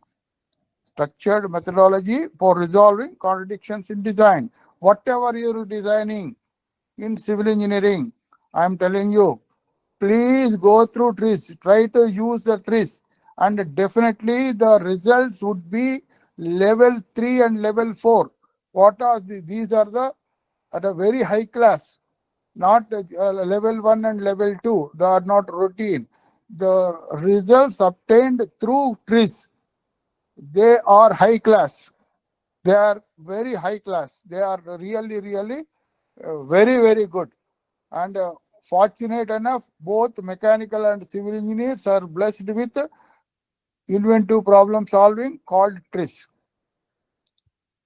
Here, my case study 1 is that, see, I have solved for this FDP purpose only. I have not known much about earlier about geopolymer, and I tried to use it and I was successful here. Case study: airport runway and apron. Airport runway and apron. I want to whether this geopolymer is useful for application of airport runway and apron. What is the problem? First thing is you define your problem properly. Need durable, fast curing runway material. Because I will tell you, it's like cricket pitch. Cricket pitch is only about 4 acres or 5 acres. But whereas airport runway is thousands of acres. Airport runway is occupied in hundreds of acres. And the runway is sometimes it is 2,000 meters, 3,000 meters, 4,000 meters, like that runway. So it should be durable and it should be fast curing. It's not fast curing. I cannot prevent rain.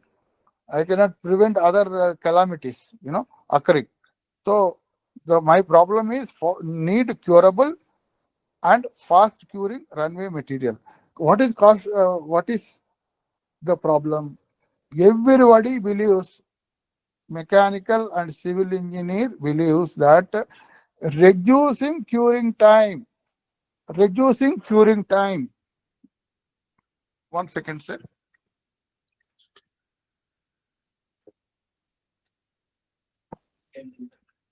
Reducing curing time.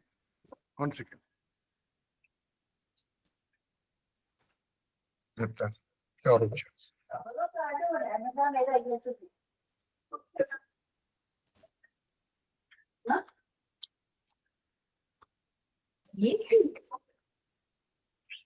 Reducing curing time versus maintaining strength.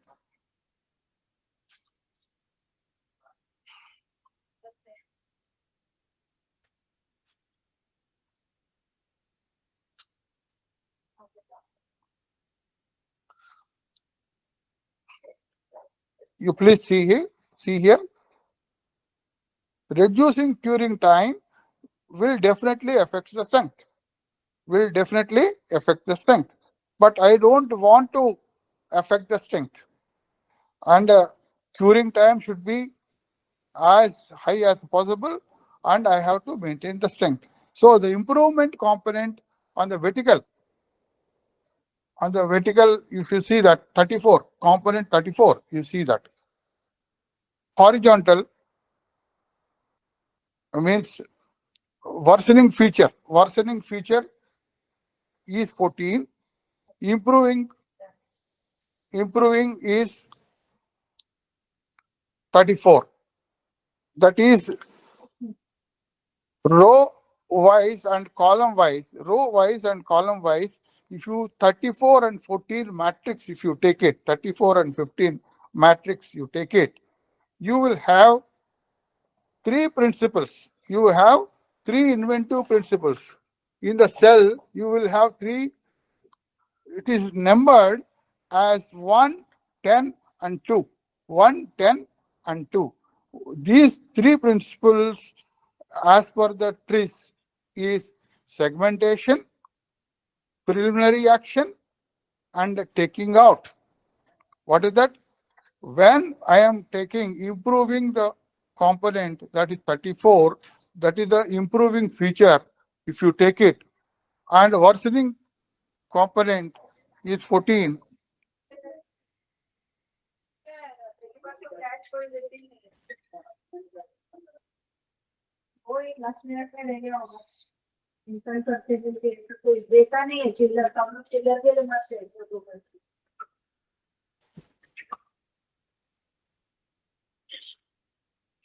Segmentation is the inventive principles. Here is segmentation, that is inventive principle 1. Preliminary action is inventive principle is 10, and taking out inventive principle 2. The solution here that comes to our mind, we have to think it a lot. Precast geopolymer panels, pre-curing, offset curing. See, taking out means offset curing. And segmentation, precast geopolymer panels.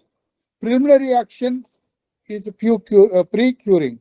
So these 3 things you have to do it.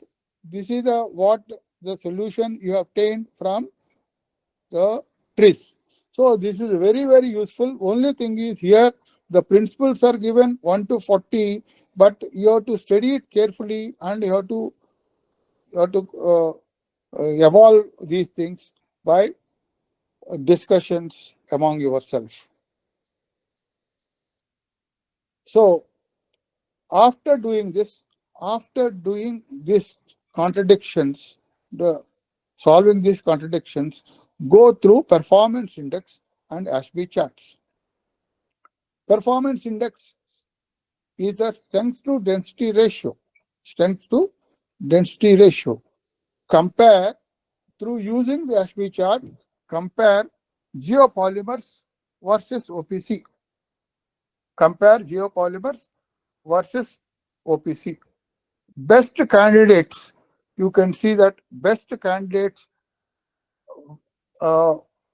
when compared to OPC, this, which will give you better strength to density ratio, fly ash plus slag. This particular slag. This slag, steel slag bends. Blast furnace slag. This is GGBFS, means grounded, granulated blast furnace slag blends. They are the best candidates. What is the thing when you take this material? Benefits is rapid curing. You can do rapid curing, high strength, and reduced downtime.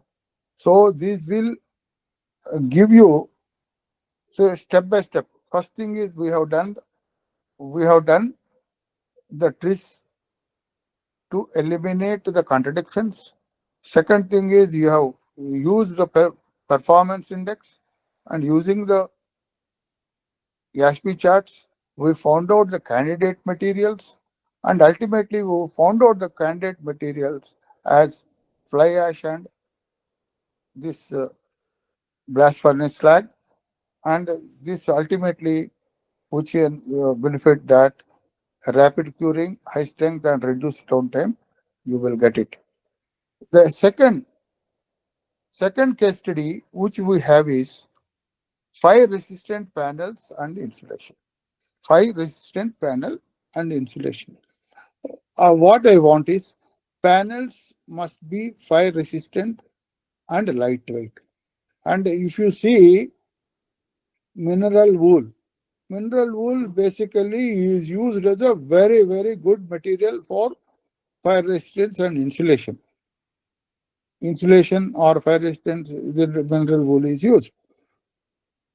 But they are not load bearing. They cannot take any kind of load.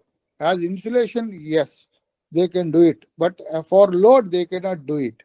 But whereas the panels, if they are geopolymer, they can take both the load and as well as they got higher fire resistance. Here the contradiction is that high fire resistance versus low weight. If you go to the TRIS chart, problem component is the vertical component, is a problem component, improvement component. Improvement component, you can see, for example, you may have one particular question. Sir, I have 2-3 improvement components are there, and I don't know much about the worsening component, and or I may have more than 2 or 3 worsening components are there, or even improvement components are there, n number of improvement components are there, and correspondingly worsening components are there. No problem. Take one improvement component, take one worsening component, accordingly find out the inventive principles written in that particular cell, and apply. TRIS principles applied here. Improvement component here is either 21 or 23. Worsening component is 1. And TRIZ principles that we got here in this particular case was local quality, inventive principle 3, inventive principle 16, inventive principle 17. Inventive principle 16 is partial or excessive action.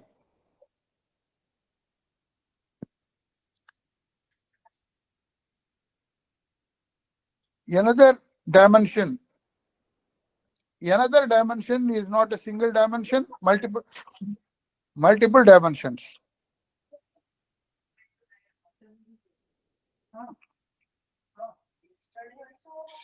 Solutions are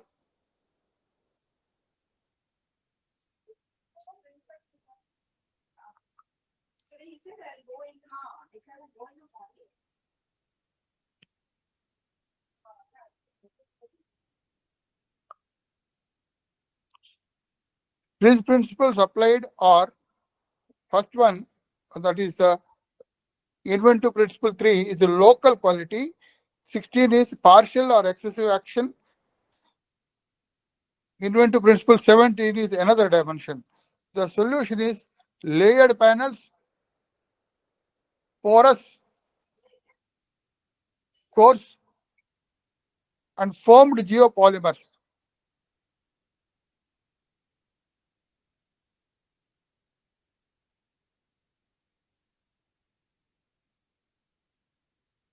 Here,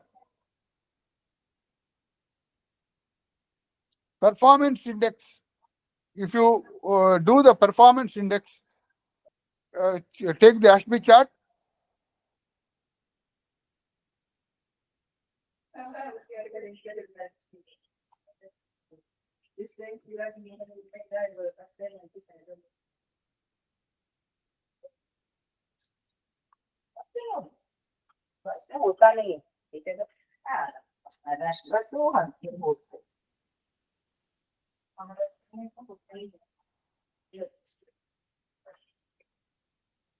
This performance index, if you take thermal conductivity to density ratio, means density should be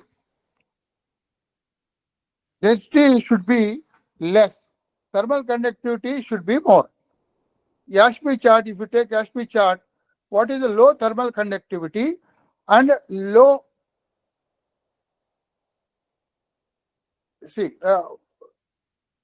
low conductivity and low density, or otherwise you can say more insulation. Actually, the conductivity versus density Ashby charts are available, and best candidates for this particular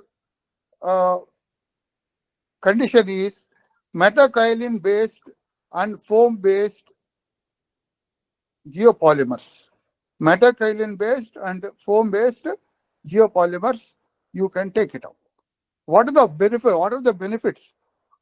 High strength stability and lightweight insulation. Lightweight insulation.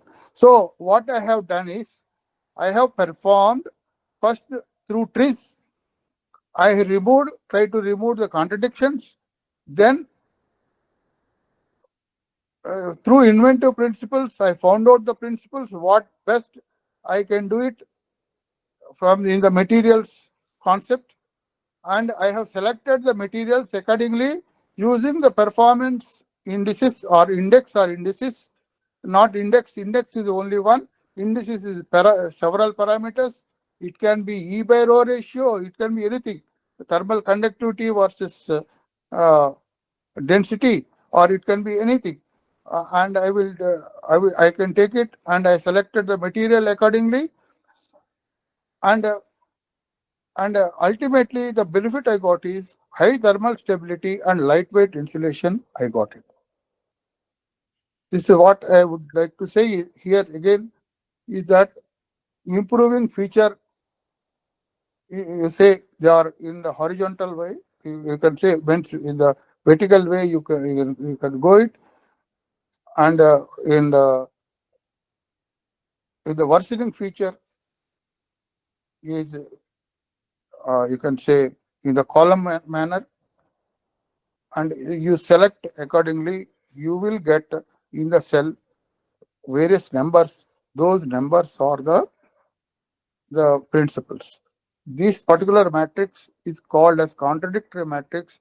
It consists of 39 by 39 parameters, 1 to 39 parameters, both on the horizontal or vertical, they are the one and the same. And you can see the dark columns, blank columns. If you see 1, 1, it's a blank, 2, 2, it's a blank, 3, 3, blank, 4, 4, it's a blank, 5, 5, blank, 6, 6, blank. Because you cannot apply worsening feature and improving feature cannot be one and the same. And there is no problem if you know the improving feature and a worsening feature, you can predict it can be 1 or 2, no problem, you can solve it. Conclusion: this helps resolve contradictions systematically. Innovative solutions for construction and aerospace. Runway repairs. Precast runway repairs, you can say precast geopolymer panels are the best suited. Fire safety, layered, lightweight geopolymer composites. Then material selection supported by performance indices and ASPE charts. So these are the ways of actually, even in the darkest hour, even you don't have friend, you don't have a phone, you don't have anything else, only ASPE charts are there. ASPE charts are about 16 charts. They come in A4 size. You can type it, you can get it, you can print it. They are free. And your ANSYS, in your ANSYS also, material selection is actually based on the ASPE charts. So if you want to go for the material selection, material properties, you have to pay higher amount for that particular ANSYS. You will get that. In that, these ASPE charts are present. These ASPE charts have come out somewhere in 1970. The name of a person is Ashby. He is an Australian. And you just go through that, you will appreciate that. All civil problems and mechanical problems you can solve through ASPE charts and twist into problem solving techniques also. So R&D industry actions in this particular case are invest in low carbon activator synthesis and one part mixes, and develop regional supply hubs for calcinated clay and limestone. You just see here, calcinated clay, you cannot transporting it a long distances. Similarly, limestone, you will not be supplying to long distances. One problem with the limestone is that it's a lightweight, voluminous and lightweight. And you will be spending a lot of amount on the transporting itself. And create national demonstration centers and long-term durability monitoring. Over years, over seasons, you have to maintain. And the best thing I will tell you, as we discussed, simulation, data science techniques will help a lot, Policy tools to accelerate adaptation.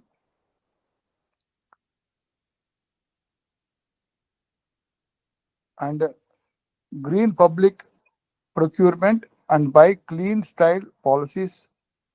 Green public procurement means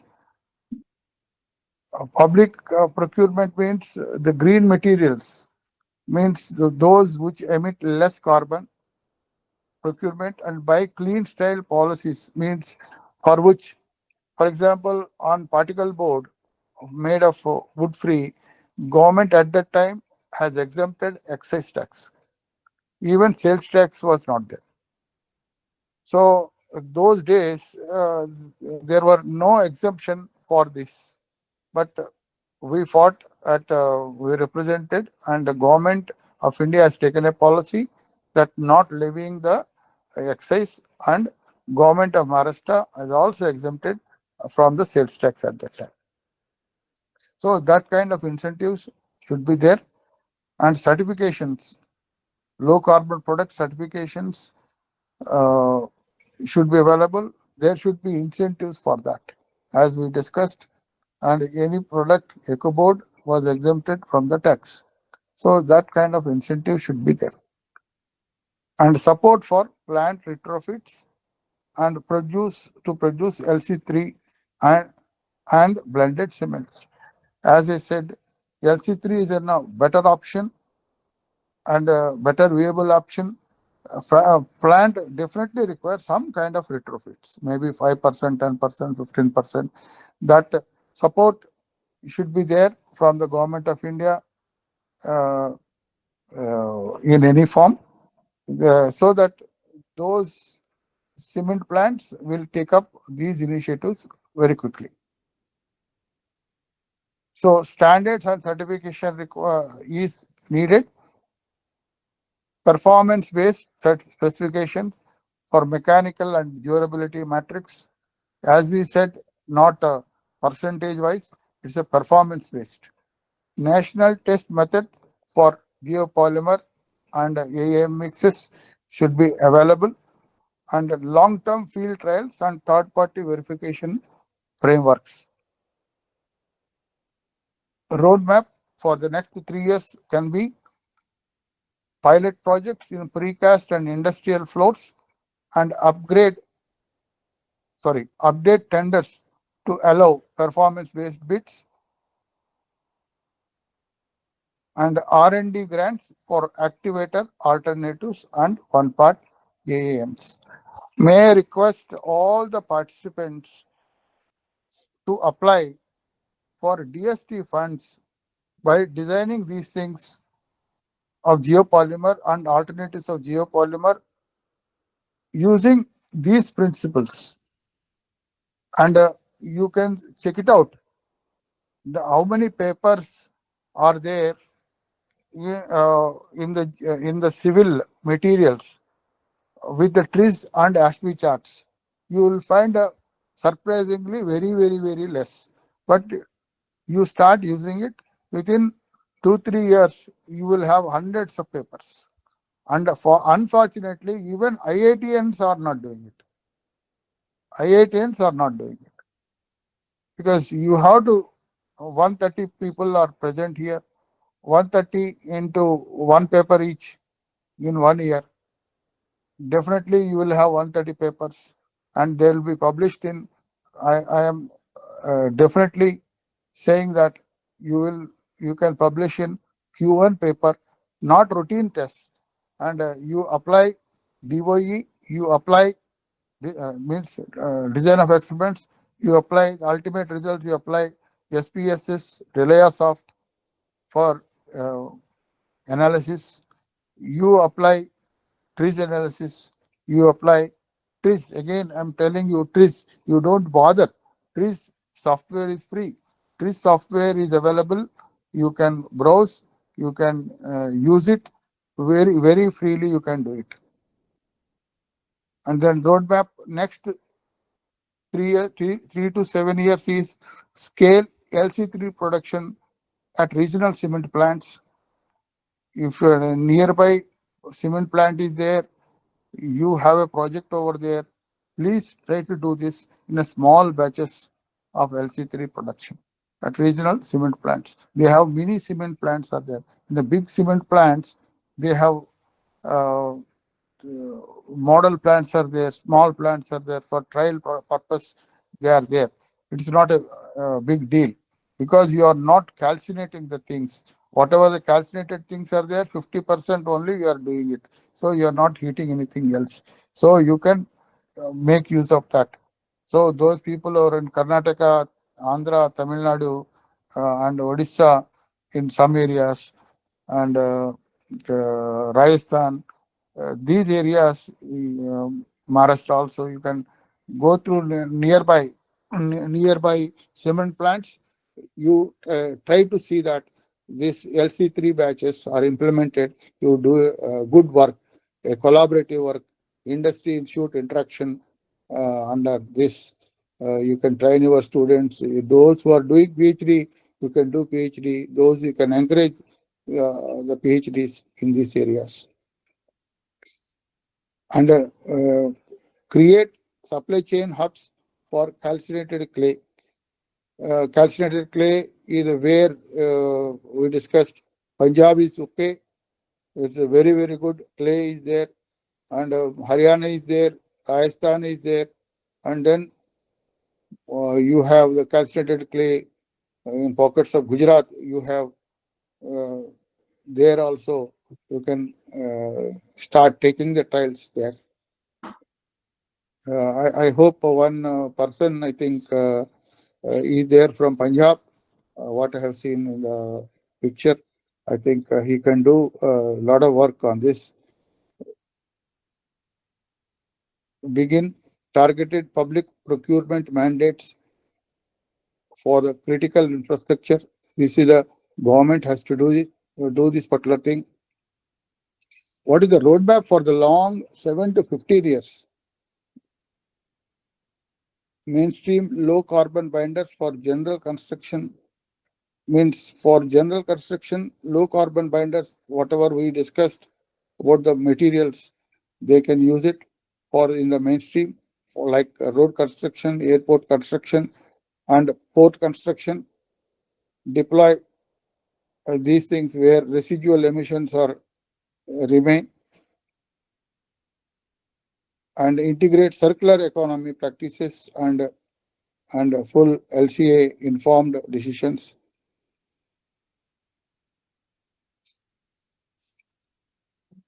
And recommendation for engineers and specifiers, those who are engineers, those who are doing the consultancy, most of the civil engineers do the consultancy, a lot of consultancy, you are doing it, you recommend there, and adopt performance-based specifications tied to embodied carbon metrics, and pilot alternative binders in non-critical and precast projects first, and collaborate with the material suppliers during mixed design.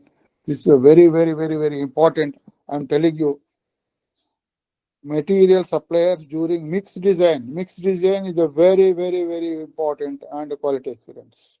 Without mixed design, you don't get the properties. You don't get the desired properties. For producers and policymakers, invest in calcinated clay. That's what we said.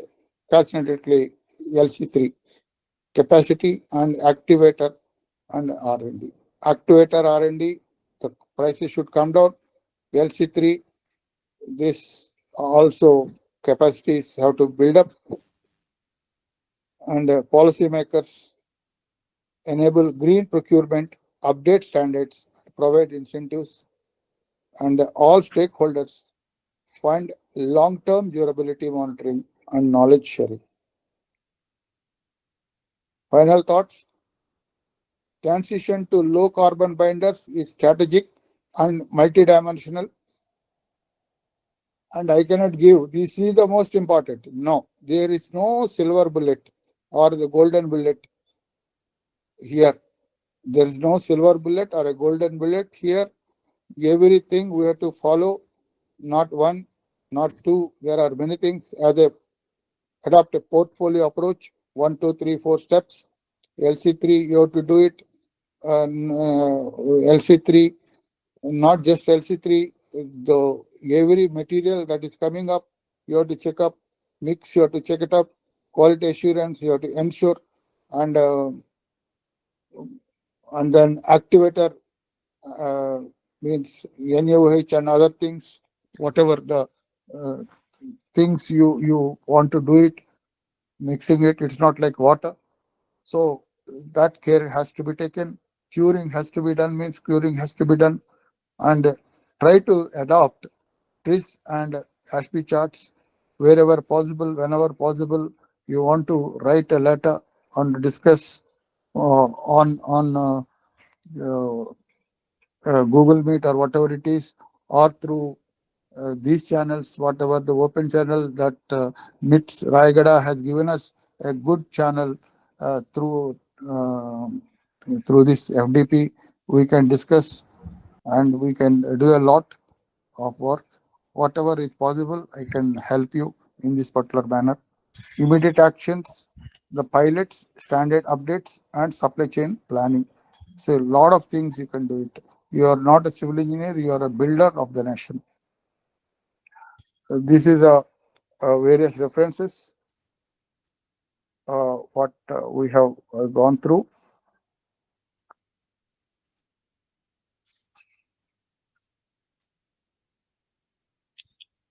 We can give you some time to question and answer session, sir. Students, Yes, sir. we can ask questions. Yes, sir. Give 2 minutes. Give 2 minutes. Give 2 minutes. I will just.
Hello.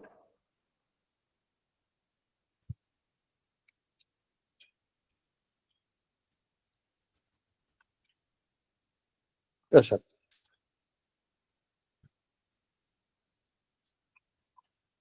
Yes, sir.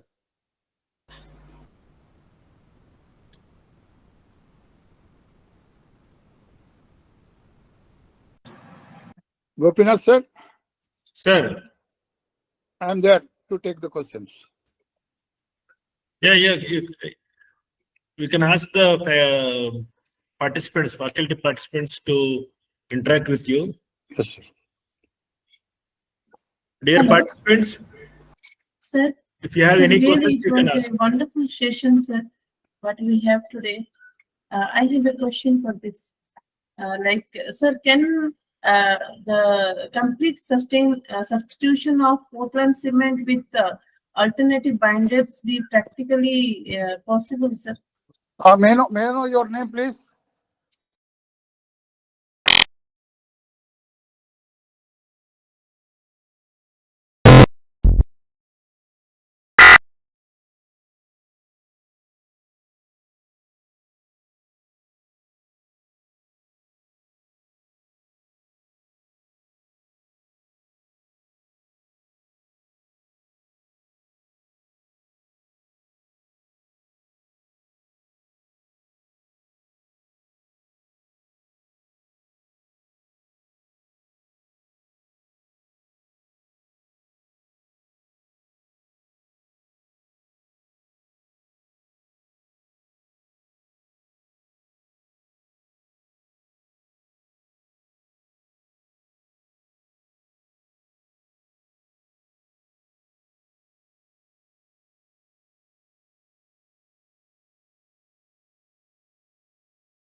What happened? Again closed?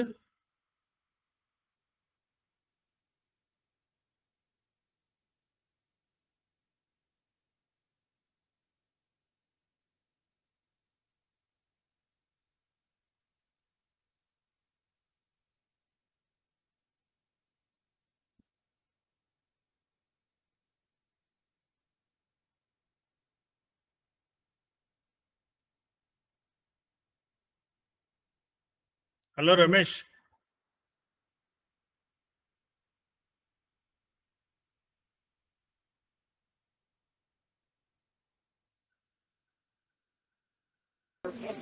Gopi Pithapuram దాకా వచ్చాం Gopi. Okay, just okay. Actually, what happened? Suddenly, link got disconnected and again connected. Oh, that gentleman. Me overall link got disconnected. It's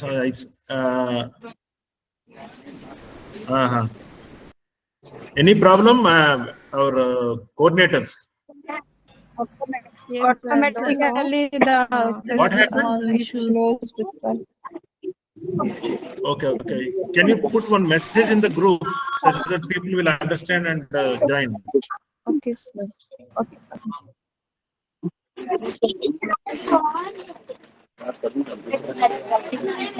Sir, Afzal sir, are you there?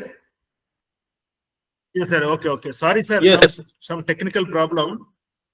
No. Suddenly got disconnected. Yes.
Over, Ramesh, are you on the way to Tirumala? Yeah, Gopi, I'm on the train along with Sagar. Okay. Right. Just now we stopped at Pitapuram. Okay. I think S. Ramesh also there. Ramesh, are you there? Gopi, I am already in Tirumala. Okay. Yeah. Ramesh room లోకి వెళ్ళిపోయారా yes Ramesh? నేను room లోనే ఉన్నాను. Okay great. మా wife బాబు పాప by walk వస్తున్నారు. నేను ఇక్కడ ఫార్మాలిటీస్ కంప్లీట్ చేశాను వచ్చి. ఓకే ముగ్గురు వస్తున్నారా? ఇద్దరు కదా? ఓకే వాళ్ళు ముగ్గురు వస్తున్నారా?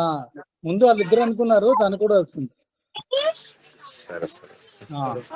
I think majority of the members joined. I think you can start the session, Sibani. Yes, sir. Oh, people will join. I think some technical, I think some problem disconnected. Good evening, everyone. It is my pleasure to introduce Dr. Afzal Hussain Khan, a distinguished academic and researcher in the field of civil and architectural engineering.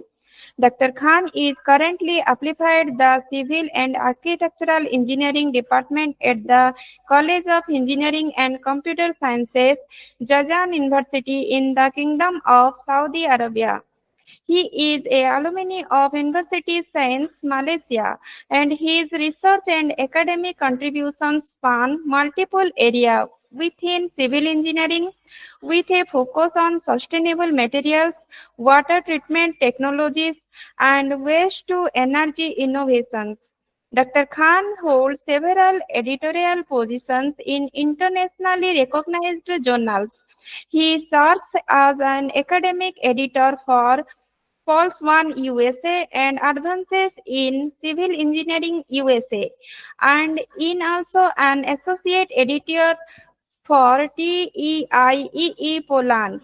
In addition, he actively contributes as a guest editor for several topical research themes in Fortinier in Materials, Fortinier in Environmental Chemistry, and Fortinier in Energy Research, reflecting in deep engagement with current advancements in sustainable infrastructure and environmental engineering. Please join me in welcoming Dr. Afzal Hussain Khan. Finally, I request our expert Dr. Afzal Hussain Khan, sir, please take over and begin the 13th session of this FDP.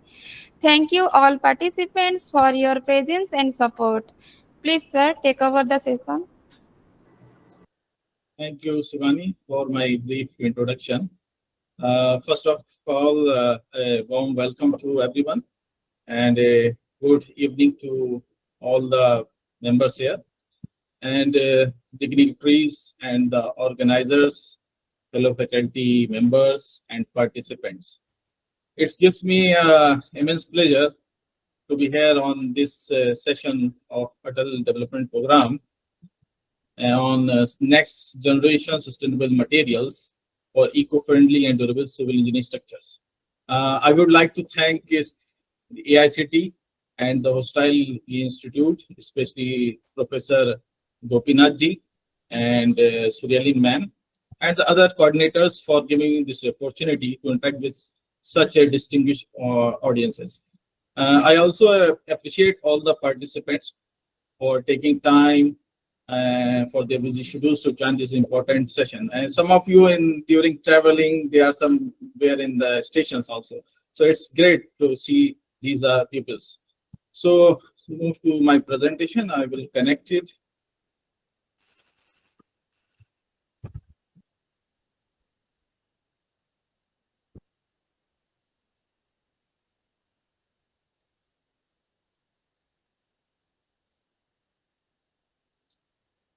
Yeah, just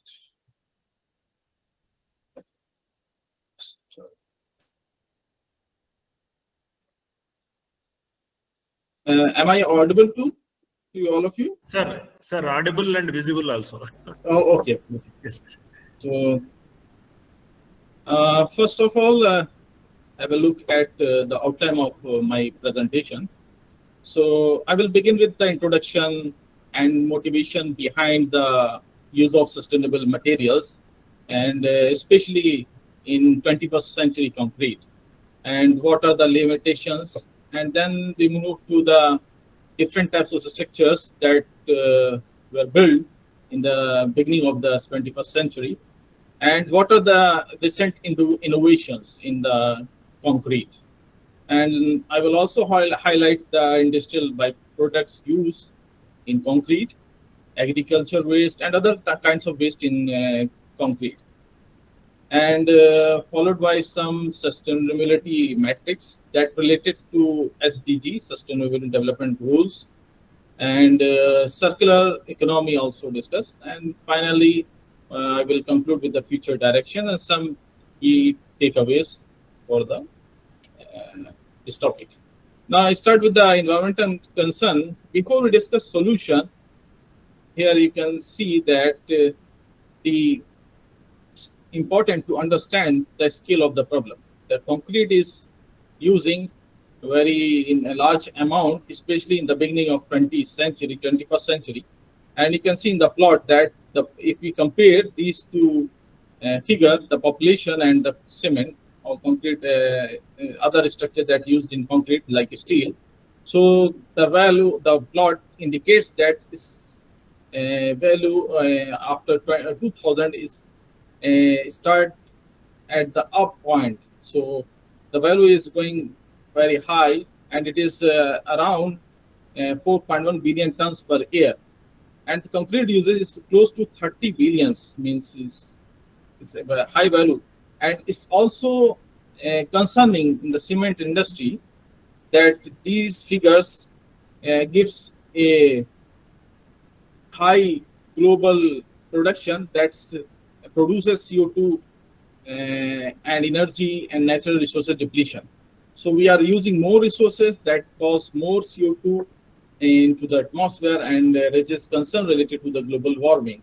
So it's very important to have a concrete that must be sustainable, and that if you look at the graph, you can see that how the cement production has grown compared in different areas. Means in last few years, for 20 years, the population is not increasing as compared to the cement production.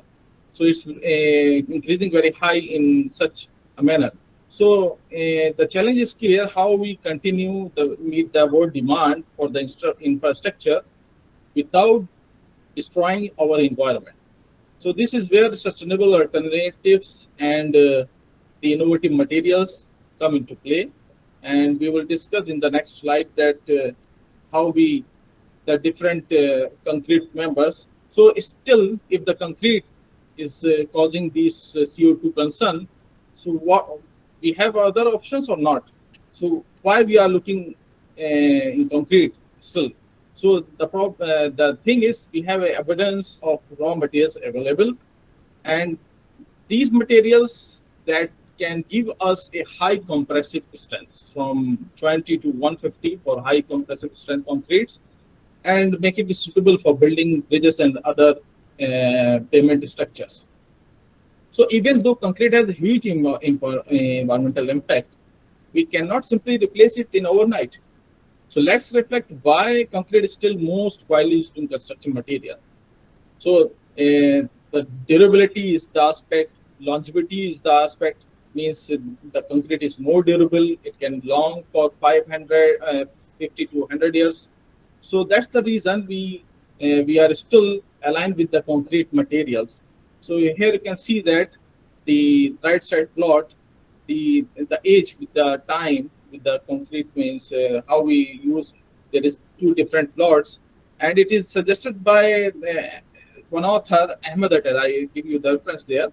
And in this chart, compared budgeted and actual cost for concrete and other materials like wood. So it is clear that concrete often provides better cost predictability and long-term value. So that's why we're still using it. And there is other concern, other features that it's resistant to fire, weathering, and chemical attacks. And versatility, cast into any shape. We can cast concrete in any shapes, anywhere. We cast members, and because using roads, skyscrapers, tunnels, and different structures even we use in nuclear power plants. So despite the environmental footprints, concrete remains the material of choice because of unique combination of abundance, high compressive strength, durability, cost effectiveness, and low maintenance. So that is why our challenge is not to eliminate, but to innovate by making more sustainable. Make it more sustainable by using industrial byproducts, or we can use waste material, agriculture waste materials. And that's why we can export. In the next slide, you can see that. And this is the production now here. So most of the skyscrapers are found in Asia and Middle East. Means more than 50% of skyscrapers are found in China. And you can see in the figure on the right side that in the beginning of 21st century, these structures are built in different parts of the world. And out of these 100, if you pick 100 in the world, 59 are found in Asia and 23 in the Middle East, in you can say in Dubai or Saudi Arabia. And Dubai alone has 225 buildings over 150 meter tall, and these are skyscrapers. As we looking ahead, if by 2030 there is new projects coming at Jeddah Tower, and which is around 1 kilometer tall, and it is one of the highest building in the world. So it will be built by 2030 is planned, and it's under construction building. And there is many features of the building. This building is having around 150 floors, and this building is same architecture than the Adrian Smith that built the Burj Khalifa in Dubai. The same architect is used here to build this structure. It is a wide type of structure and used enormous amount of concrete in this structure. And this construction was halted during COVID. Now it's ongoing, and its cost is around 2.1 billion. And there is other projects in Saudi Arabia, line. It is also under construction. This is also sustainable. So I will move to the next. Innovations. So what are the innovations in the 21st century in concrete? So here we can see that in the left side of the image, that a concrete is made with 3D printable concrete, and it is developed in Singapore and by Nanyang Technical University. These prototypes demonstrate how additives manufacturing can be used to build walls and partitions, and that can be used in different types of waste materials. And in the middle of the figure, you can see that there is a barrier, road barrier, and this is the name called rubber T-lock barrier. It is developed in Australia by researchers from University of Melbourne. And this road safety barrier prototype used recycled rubber. That rubber we received from tires or other products. And you know, Middle East, one of the most producing of tire waste material like rubber, and it gives us a second life to waste tire. Means we can use rubber in that kind of structures, and this type of structure is flexible during any hit by car. So there is a flexibility in this structure. On the right, we have a eco brick. This is eco brick produced, and it is developed in Hong Kong in 2020. These bricks are these eco bricks are made from the recycled plastics. The plastic we have in the form of plastic bottles or other plastic materials. This significantly reducing landfill load. Is ultimately we are disposing all these plastic material into the landfill. So why we are not reusing in the other products? So these bricks are produced using plastics. Recently, some students in India also developed that kind of product in the form of interlocking bricks. And this is a good innovation that reduces the load to the landfill.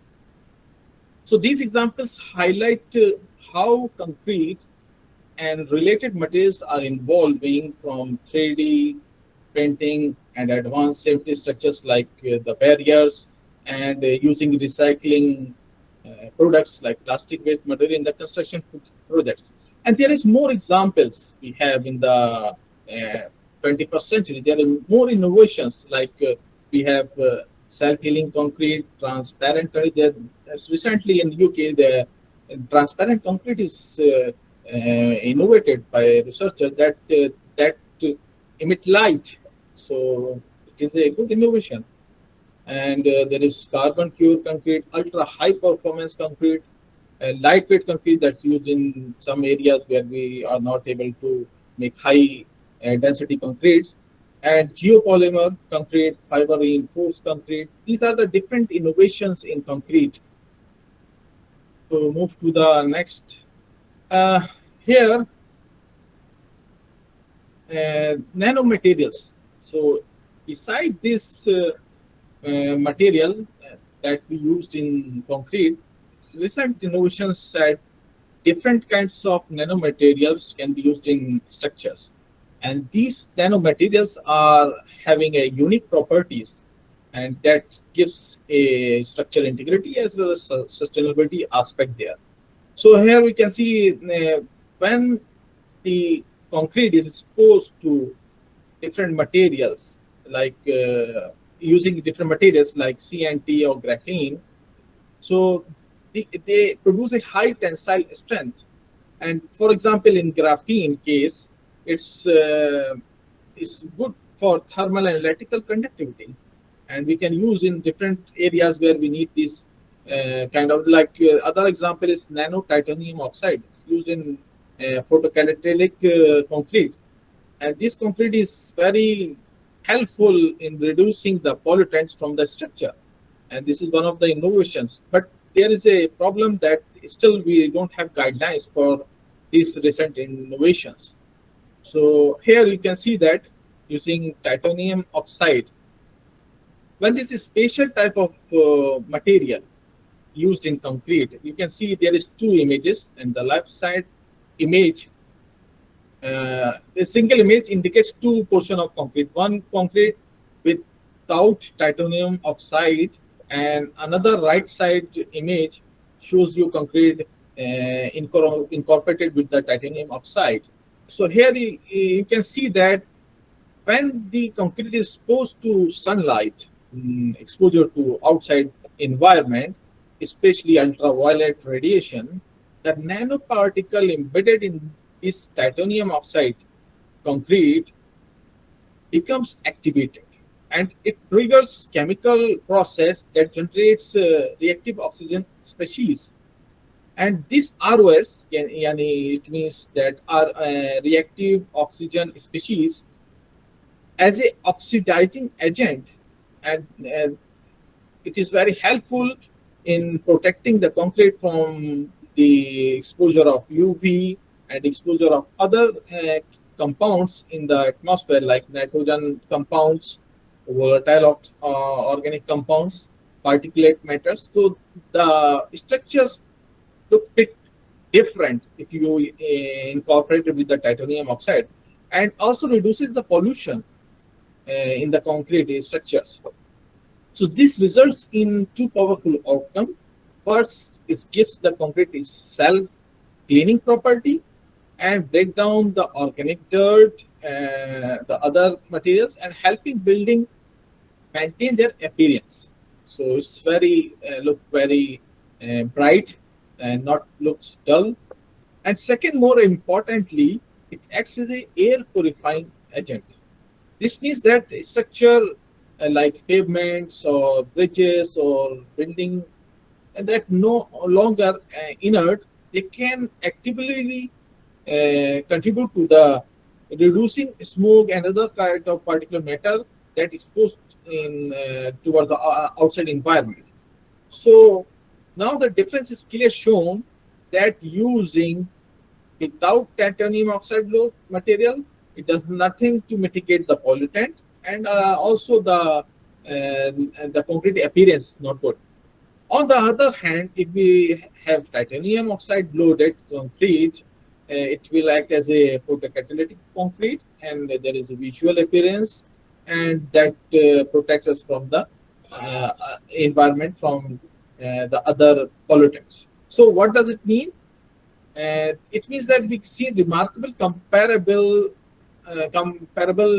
of two materials using titanium oxide or without titanium oxide. So these nanomaterials is very important for the buildings that are built to protect the outside exposure of these pollutants. So what are the different kinds of nanomaterials used in concrete? So there is colloidal nanosilica and nano palm oil fuel ash, and clinker powder ash, nano ceramic paste, nano carbon, aerogel nano tubes, and carbon nanoplastic. These are the recent innovations in nanomaterial that can be incorporated in concrete to form a concrete-based, means nanomaterial-based concretes. So these nanomaterials are, for example, if we say the microscopic voids, they are very fine materials that embedded into the concrete pores and acts as not to give a strength, and their durability aspects as well in the concrete. And then we have innovative materials like graphene nanoplates and aerogel nanotube. The inclusion of even a small percentage that needed in a small percentage, and that dramatically increased the mechanical strength as well in the concrete.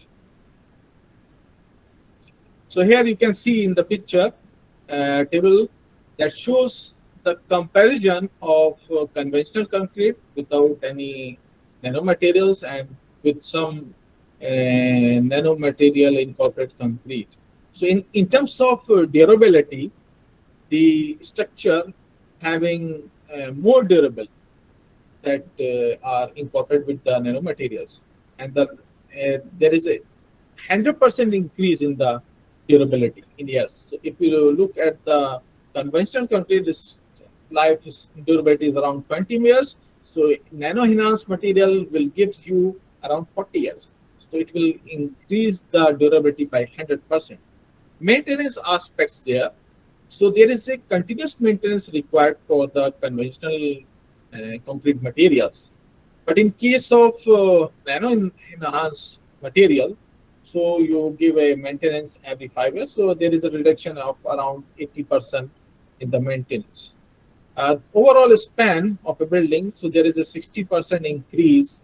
If you look at the conventional concrete, it's 50, and for the nano enhanced concrete is around 80 years. And environmental resistance like sulfate attacks others, so it's act as a high resistance to these chemical attacks. So there are other innovations in the community. If you look at the building, it's composed of nanomaterial, and this nanomaterial is act as a self-healing material. And these self-healing materials from the carbon nanotubes that is used on the surface of the structure, and it will act as a repairing cracks automatically.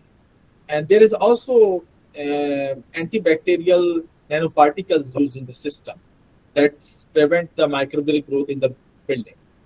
In addition, there is a corrosion resistance in the steel that's used in the concrete. So there is exposure from the outside climate that corrode the material, especially steel. So it will protect the steel used in the structures. And this kind of materials is used to avoid moisture and other chemical attacks that corroded the steel material. Now move to the waste material. If we are having lot of construction and demolition waste, and how we recycle and recover this waste using concrete. So there is two plots on the left side or right side, so we will compare these two sides. So let's look at the part A on the left side. It shows the global trend in construction and demolition waste production, and it indicates the data from 2015 to 20, 7-year data, and it is published by many researchers. So this is a collective data from different countries. As you can see, the rising trend is for the China is more than 50% are produced in China, and this waste is a opportunity for us to reuse in other construction projects, and followed by India that have around 700 metric tons, and USA also 13%. And if you look at the right side plot, gives a stark visualization of a waste being generated. And this chart shows us the different types of waste that can be recycled in different countries. So if we look at the left graph, there is a 53% waste is generated in China. Out of 50%, 10% is recycled. So it means around 43 or 40, more than 40% is still there in the means making more load on the landfills. If you look at the graph for India case, there is a very few data, means only 3% is recycled using in other structural companies. But in case of USA, and one of the best here is the Netherlands, is using 94% of their construction and demolition waste for different recycling purposes. So these data indicates you how we get the construction and demolition waste in the country-wise data, and how the countries are behaving and using this construction and demolition waste in different kinds of projects. And here you can see there the recycling rates above 90% for these two countries, like United Kingdom and Netherlands. And it is also important to note that country like India, which appeared twice the different values. That suggests a range of estimate, but the key takeaway is their recycling rate is still relatively low as compared to the volume. So here are some case studies where the construction and demolition waste using sustainable building projects in different parts of the world. The scale means having scale in the construction and demolition waste is increasing because it shows solutions are already being successfully implemented in some countries like United Kingdom, like Switzerland, and they are developing countries, and they are more concerned to the waste produced, and they are reducing the load on the landfill, and they are producing solution how we make this waste into a recovery and use other projects. So let's begin with the first left-hand side image. It's a London Olympic Aquatics Center, and it is designed by the designed in 2011 by Zaha Hadid. This project built on Summer Games in Olympic and set ahead of sustainable structure, a key part of sustainable strategy, and using recycled aggregates in this structure, and also use construction and demolition waste, means replacing aggregate from the construction and demolition waste. This approach significantly reducing the use of virgin materials, means using raw material directly, so we can replace it by using construction and demolition waste. Now move to the next middle image. This is we have a project in Germany that was completed in 2010. This is actually an office building that was constructed using zero emission project, and it's integration of different types of recycled products like construction and demolition waste, and it's showcasing how sustainability and modern living can be seamlessly integrated in the our new projects. And finally, we have the Zurich Museum. This museum was constructed 5 years back in 2020. And this project is also a brilliant example how sustainability and high design architecture are not mutually exclusive. The use of recycled construction and demolition waste to replace the concrete aggregate. These are the different projects that use the construction and demolition waste. Now look at the Indian perspective. Here you can see in the right image the different regions, different territories of the India, and based on the different region, there is a scope of different materials that can be used as a supplementary cementitious material. So India is producing a high rate of some supplementary cementitious material, and it's around 380 metric tons per annum, million tons per annum.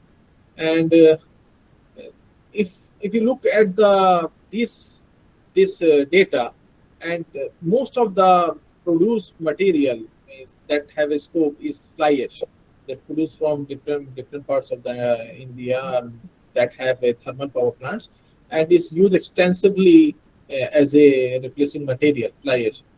And the cement industry is demanding around 105 million tons per annum of this material. So now look here, the chart, the different points. If you look at some parts, some regions of means Uttar Pradesh and Maharashtra or West Bengal in the figure, these areas have a high production of fly ash. So we can use this fly ash in these regions as a supplementary cementitious material. But in other regions, we have, for example, in the Nagaland, Manipur, these regions, there is no scope for this material. So we can use other areas, like if you look at the Punjab or Rajasthan, some area of UP, they have a high production of rice huskings there. So we can use this material as a replacing in the concrete. So instead in the industrial and agriculture waste, this region can be used for the supplementary cementitious material. So for example, some regions produce high content of fly ash. So there is a surplus amount of fly ash produced in that area. So that can be transferred to the other regions that can be used in the supplementary cementitious material. So India possesses vast resources in industrial waste as well as other agriculture waste that can be used in a sustainable concrete production. The future lies optimizing this logistics, means some area producing high material, some it is lacking. So how we manage this material from for example, a fly ash, so it's produced high in thermal power plants. In some regions have the thermal power plants is there, so the production is high. So we can transport this material to other if it is an excessive amount. Here you can see that the use of supplementary cementitious material in terms of fly ash, GGBS and silica fume, metacloin, rice husk and red mud. These types of material is researched and found that there is a certain limit of replacement. And if you go beyond, there is some sacrifice in terms of strength or durability and other environmental aspects. If you look at the fly ash, there is most of the studies replace from 10 to 20 or 30%, some of in 40 in case. So it will obviously increase the long-term strength in more than 28. But early strength is not significantly high. But in case of, for example, durability, the resistance is enhanced in case of sulfate attack, and but rigidity is sacrificed in this case of fly ash. And in case of GGBS, there is a limit of 30 to 70% we can replace, but there is still early strength is low and higher later strength. And silica fume, we can replace it by 5 to 10%, and other material like metacloin, 5 to 15%. It improves both. In case of metacloin, to improve early strength as well as later strength. And rice husk, this is example of a high amount of silica content, and it's improved the compressive strength significantly, like 15 to 25%. Rice husks also have a excellent resistance to acid attack, and this is a case of agriculture waste, so we can convert this agricultural waste into a construction material.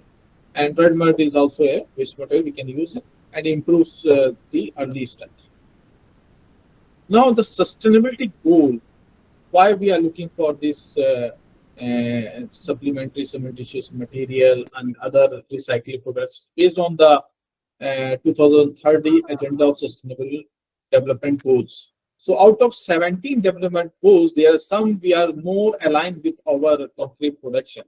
So we will, that's why we are more concerning to the SDG, and these are linked to the sustainable development goals. If there is some interruption. Okay.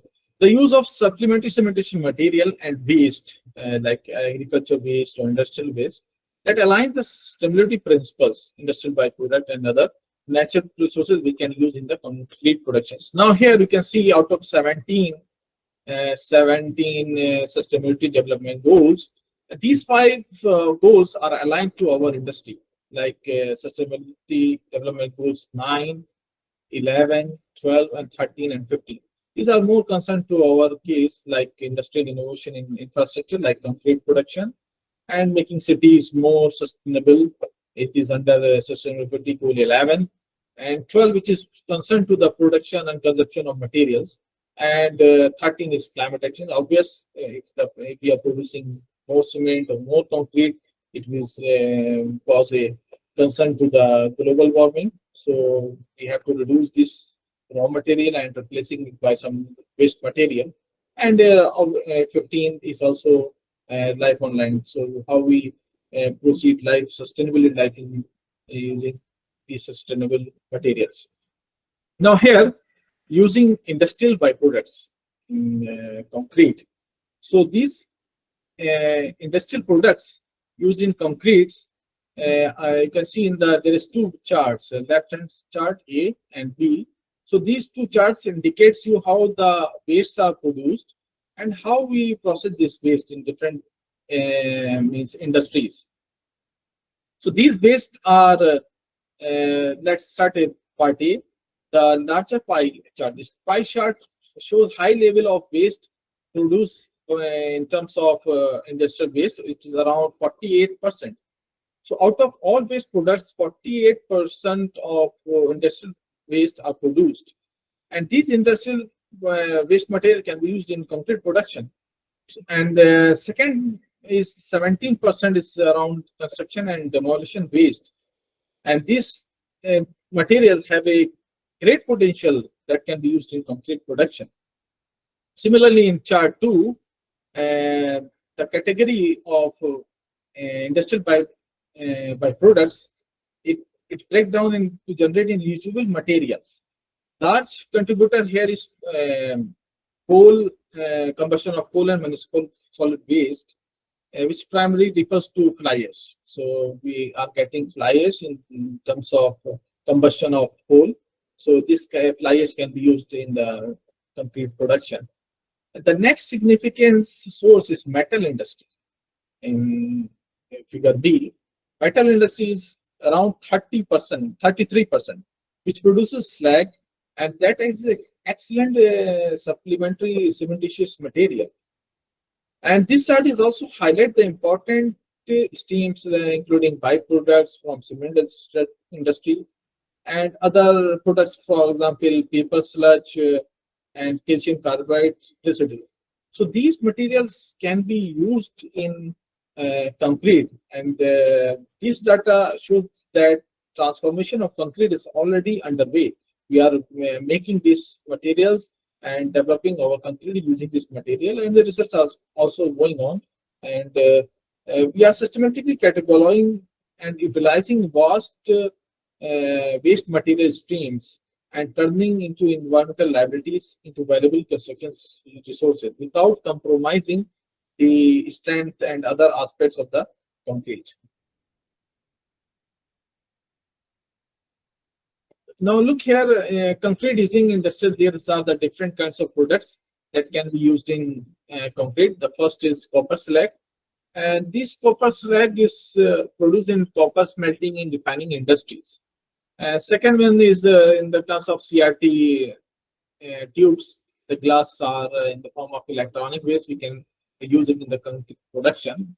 Third one is the crushed glass steels. It's recycled and can be used in the concrete. Fourth one is waste glass from recycled glass, and acidic glass sand that can be used as from the source, electronic waste source. And manufacturing sand is used in the concrete. And glass waste, recycled glass waste is used. Plastic waste, yesterday one of the lecture shows that how plastic is generated and used in the different products. So this plastic waste is used. And iron, recycled iron waste is used. Hardened concrete, construction and demolition waste we can use. And other kinds of foundry sand. These are the different. Now look at the how we use the different kinds of agriculture waste in concrete. These agriculture waste are produced significantly in the area where agriculture production is high. And you can see that there are different kinds of agriculture waste like sugar cane bagasse has, and rice husk ash, palm oil fuel ash. It's based on the region wise. Palm oil is produced more significantly in Malaysia region, so they are producing this and using in the concrete. Palm cob ash, coconut shell ash, and root ash, kangaroos and groundnut ash. In this figure, you can see that there is around 14 kinds of agriculture waste used in as a replacement. So you can see the bagasse ash, it can be replaced by 10% to 20%. Out of all these 17, it is the highest rate you can use in concrete. So around 20% we can replace. And the minimum is there, you can use cassava peel ash. This is around 5%. So it is, you can say that based on the research, we found that we can replace this material, and it gives there is no sacrificing of later strength. There is some sacrifice in the early strength, but there is no sacrifice in the later strength in the concrete. And these materials are sustainable, that can reduce the cost of production and also reduce the carbon footprint, and it's also enhance the concrete performance. So, and also it's reduced the load on the landfill, or that can reduce the waste ultimately on the landfills. Here you can see that when we use these kinds of products like these agriculture waste in concrete, so there is a different charts showing that if we use different agriculture products in concrete, so there is a for example, in the left top image, this image shows the flexural strength. So this flexural strength is not significantly reduced when used this material, and some cases it is enhanced by using these kinds of products in the concrete. And on the right side, you can see that the compressive strength using different kinds of these agriculture products in the concrete, and this compressive strength is in some cases is reduced, but not significantly reduced in the concrete.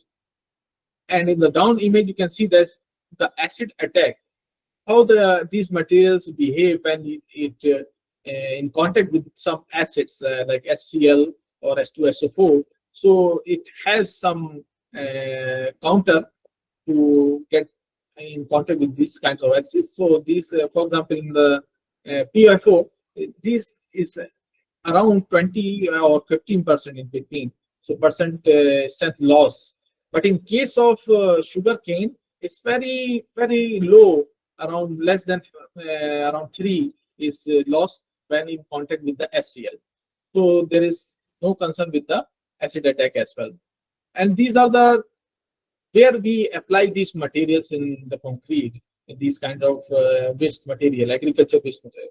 In case of rice husk, we can use in normal concrete with the replacement, as I mentioned before, that up to 20% we can use. And you know, this content is having high amorphous silica content that can replace in the cement, and we can use use this material, and it enhances the strength and but reduces workability as high. If you go beyond 20%, the workability is reduced. In other case, you can see wheat straw ash it is also used in high content. We can replace by 30%. There is issue in the workability, but mechanical strength like compressive strength, flexural strength, and services is not reduced in the low level, but high level it can be sacrificed. And green concrete is using these two particular materials in different ratios to optimize the concrete strength and workability. And there is also other countries, sustainable concrete, means using jute fiber or wheat straw ash in the concrete, but it is in a very jute fiber in the very low rate and replace the other wheat straw ash at a high rate in the concrete. Obviously, the slump or workability is reduced, but does not reduce the compressive strength or mechanical strength in the concrete. And there is another case, hydraulic cement concrete is used, and lightweight foam concrete is used using palm oil fuel ash is used in the concrete, and other cases of material that can be used in the concrete. Now move to the next topic, bacterial concrete. So how we heal the cracks and other things in the concrete using bacteria. So commonly, bacillus genus are used to precipitate calcium carbide that can heal the cracks in the concrete. So we can inject this bacteria in the concrete in the three forms. We have three in the, you can see in the above figure, there is three circles, top left, that can, the bacteria can be injected in the form of a spray. And in the middle figure, you can see the bacteria is direct addition to the concrete, direct exposure to the bacteria in the form of bacteria. And the third is there is encapsulation in the form of capsule. We can provide the bacteria to the concrete that can heal the cracks in the concrete.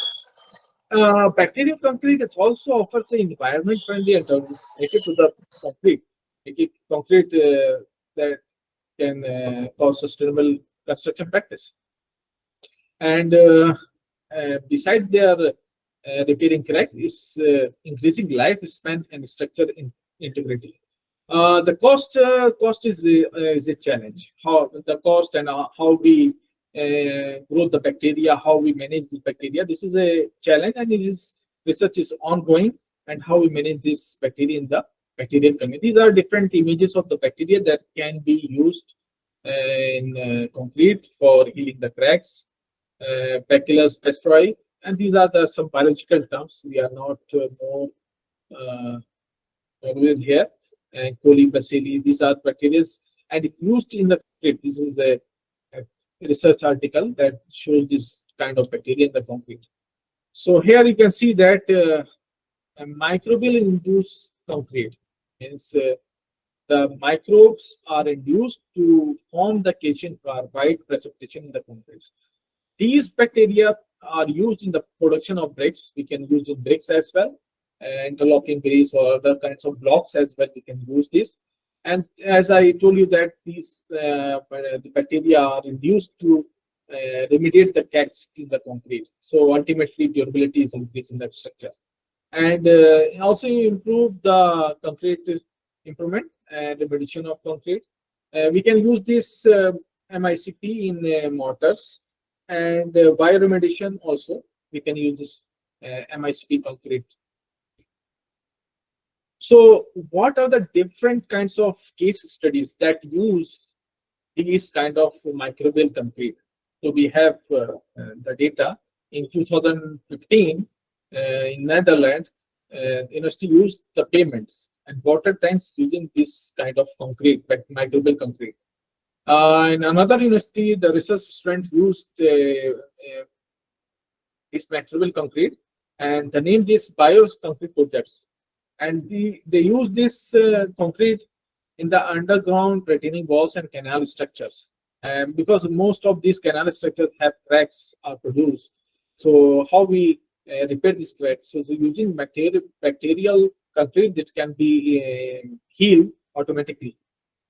And there is other study in Italy that use the microbial concrete in mortars. And one project in Switzerland and France also, they use this in precast elements members. One of the study found conducted by IIC and IIT Madras Institute. They use this application in road payments and canal lines, and it shows a improved compressive strength and durability in aggressive alignment in this area. So these are the some case studies that use microbial concrete. And also there is a Singapore study, the recent study in 2019. They used sea defense wall. You know, in sea shorelines, there is a attack of the salt attack in the concrete. So we can also avoid this attack in the concrete. Here you can see that how we scale and adopt these sustainable materials in the concrete. You know, these materials can adopt. We need some, first we need to develop the material, and we need to test the performance. Is there is a sacrifice in the strength or other durability? Also, we can't use this product in the concrete. And we will look on the market introductions. If we produce this concrete, there is a scope in the market or not. So that we next step we can adopt this kind of material. So there is a step by procedure, and first we must develop this material for more testing, and we look on the market. If the material is produced in the localized region, so it would be a low cost product, so it will be adopted by the market. So these kinds of means procedure we can adopt and scale our sustainable building materials in construction. Now the new introduction in the 21st century is the use of artificial intelligence. And you know, we are in the Industry 4 revolution, and so these kinds of application is very helpful in tackling the challenges related to the durability, sustainability, and safety and recyclability. You can see that we can use this application in machineries. We can use this machinery using this application to make smart cities. This is under the Indian government program to make some cities smart. So we will adopt this application to make cities smart and use this application in the construction management process and safety as well. And material optimization, how we optimize the material, what kind of ratios we can use in concrete to maximize the mechanical strength in concrete. So these kind of application is very helpful, and it is under the 21st century. It is one of the need of the hour. We need this kind of applications, and we want this application in concrete industry. Here you can see that if we impose this AI in construction industry, so how we implement this in different areas. So first we can say that we can impose this or in forming materials and different kinds of property enhancement and production of different materials in the concrete. And we can say in the left chart shows the different three process: metal, concrete, or FRP. So we can use this in construction materials. In the second chart, you can say that these kind of application can be used to enhance the durability and sustainability. So in case of, for example, in cracks, in corrosion, deflection, and certain types of other environmental issues like carbon emissions and temperature, air quality. So these kinds of issues can be resolved by using AI. And also robotic field, we can adopt the robotic field in these areas. On the right side, there is Industry 4. How we implement this is we need big data for running this kind of application over it, and cloud computing we can use, and we can use this DIM, digital twins is used in the construction in enhancement, and also we can use this application in other areas.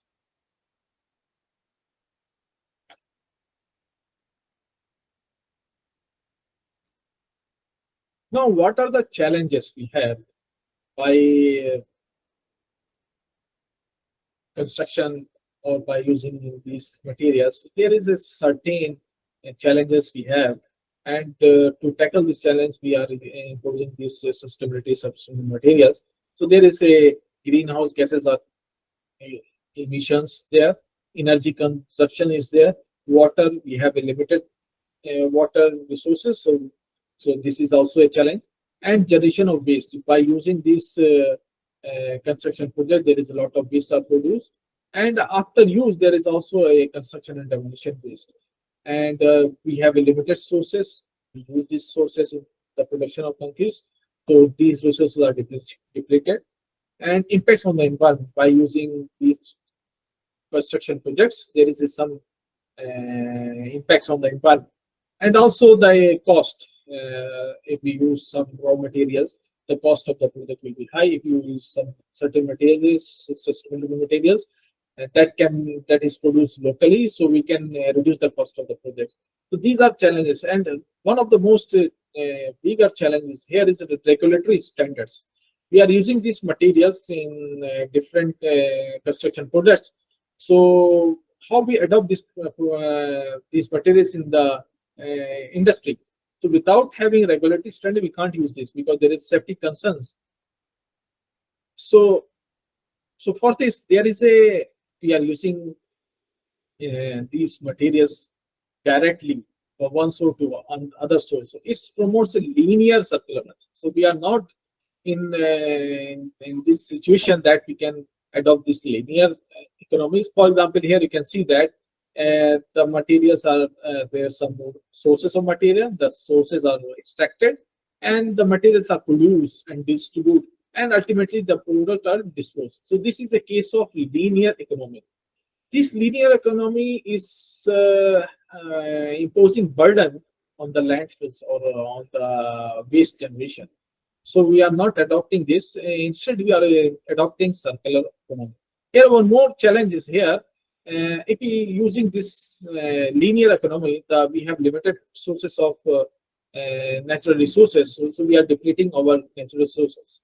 So, and other problem is with these linear economies, we are exhausting our energy, and we are producing more CO2 emissions. And we are limited non-renewable sources, and worldwide we have 5% comes from non-renewable resources. So instead, we are using the circular economy. Here you can see that a circular economy approach in the construction. So how we implement in different areas of construction, you can see that the materials are extracted, and there is some materials having end life.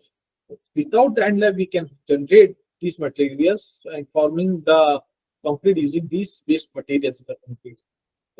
It will reduce the cost, it will protect the environment, it will reduce the energy, and it will conserve the resources, and it is overall it is a sustainable kind of project. So now the government, other enterprises, and non-government are attracting towards this approach. And nowadays, this approach is adopting in different socio-technological concepts. Now here, how this approach is implemented in construction industry. So circularity in the construction industry. Here you can see that this recycled cementitious material can benefit us in different sustainability aspects, and that can reduce the burden on the natural resources. It means we are not reliable on natural resources directly, and we are adopting the recycled materials. So adopting these materials is also reducing the waste generation, and this adoption of the recycled material also reduce the carbon emissions. So these kind of projects ensure the quality. We must ensure that these kinds of materials that we are using and adopting, so that cannot cause any quality compromise, that cannot cause any inconsistency in the material, as this is one of the limitations. So we have to look over it, and we have to build some guidelines for this. Here are the some technical inventions in the construction. As we told you before, that's 3D printing, self-healing concrete, and carbon capture and utilization. Recycle aggregate using industrial byproducts and precast concrete. We can use adopt this technology in the recent scenario, and smart concrete technologies and other concrete technologies that can have low carbon clinker substitutes. So these are the different options we have. Now here I want to show you a recent research by Chimisimani et al. In 2024. And these authors relate two structures, a sustainable structure and with the common structure. And in this study they observed that using sustainable products in the structure have many advantages as compared to the common buildings. And in common buildings, they use different kinds of sustainable like cork, like plywood, and rock wool is in the structure. And it significantly reduced 41% of the carbon footprint. So it is a you can look here. It's the LCA study, and there is a comparison. In each plot, there is a division of the lines. And one plot shows you a common building without any sustainable material, and other is the sustainable building using sustainable materials. So if you relate these two plots in all the aspects, abiotic depletion, acidification, these are different parameters of the LCA study. And it directly shows you that it's significantly reduced the carbon emissions, all the parameters. If you look at the transportation, glass, concrete, whatever is the material, these materials, the sustainable materials, have a high impact on the carbon emission reduction. Now, these are the some of the concern related to the some projects that use means regulation is required. You know, in a few months back, there is this very small magnitude of earthquake. The epicenter was in Myanmar, but it's hardly stuck in the back coast, and there was one building was under construction, and there was not very high magnitude, but this building is collapsed like a cart plane. It's very, and the investigator found that there is some anomalies in the steel samples taken. The steel used in this construction is not as per the design consultation. So this is one of the challenge we have in terms of material. We are using some recycled type of material in the steel or some other materials in the concrete. We are some replacement. So we have to look and we have to check, double check, and we have some standards that cannot directly hit the building overall. There is another image on the right side, and it happened in 4 years back in the USA. A building is collapsed due to there is some construction on the penthouse, and there is one structure is totally collapsed. And some investigation found out that the reinforced concrete using some parking garage is the pool deck is was constructed, and there was some water leakage, and this water leakage penetrated the steel and it corroded the material, and the structure is was collapsed due to this problem in the building. So these are the two. I just show you these two projects that's was some PhD in recent past, and due to some materials. Now, what we look in the future for these kind of sustainable materials. So first, we are more concerned towards the comprehensive standards. We need a comprehensive standards based on these kinds of materials, how we replace this material, how the material behaves in different environments, and in terms of durability, strength, and other attacks from the environment. So we need a comprehensive standard, the regulating body that can gives us some idea on replacing this kind of material. And second is tailoring binders, how we fix this material. For example, durable marine mix, so using ground granulated glass slag, and that can gives us high strength, and using silica fume also. So we need some these binders, how you fix this ratio better. And multi-component blends means we can use different ratios of different materials, and we can optimize this mix using different blends in the concrete, because there is some limitation as well. We have some material locally available, but it's not in enough amount, so we can use other replacement in our concrete material. So we are using multi-component in the SEM blends. So we need to optimize the material. And second, third thing is the digitalization using AI in our concrete industry. Means, as I told you before, that AI is applicable in all the aspects in the industry. So we can use it to predict the concrete performance, like compressive strength, how the material behaves in different ratios. So using AI would be wonderful to us. And using characterization techniques. So to better know the material behavior, we must do these characterization studies on the material, how the microstructure behaves, how it gives us the indication of different components in the material. It has morphosilica is there or not. So these kind of techniques would be very helpful to identify the potential benefit of these materials. So these are the feature diagrams, and these are the references we have for.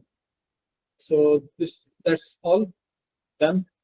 And here I am showing you my book on Elsewhere platform is available, and I'm showing the link. It's I would recommend you to read this book. It's available. So that's it.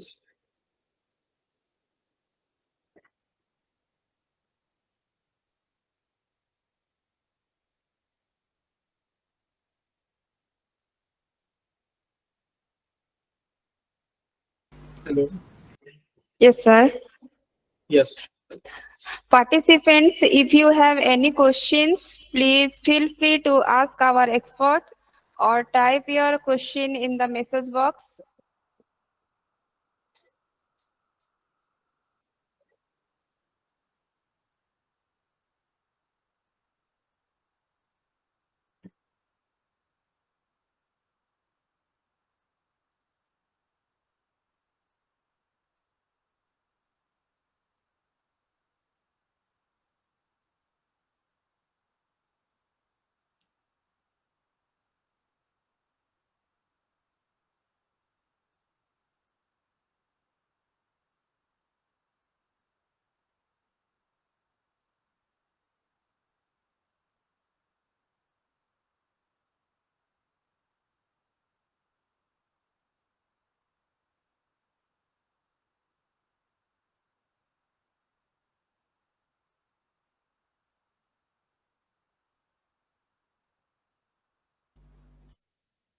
Sir, one question is there.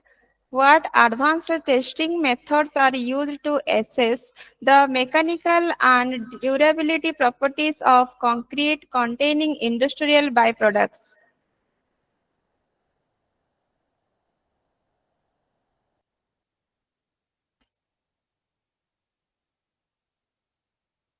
Sir, please unmute yourself.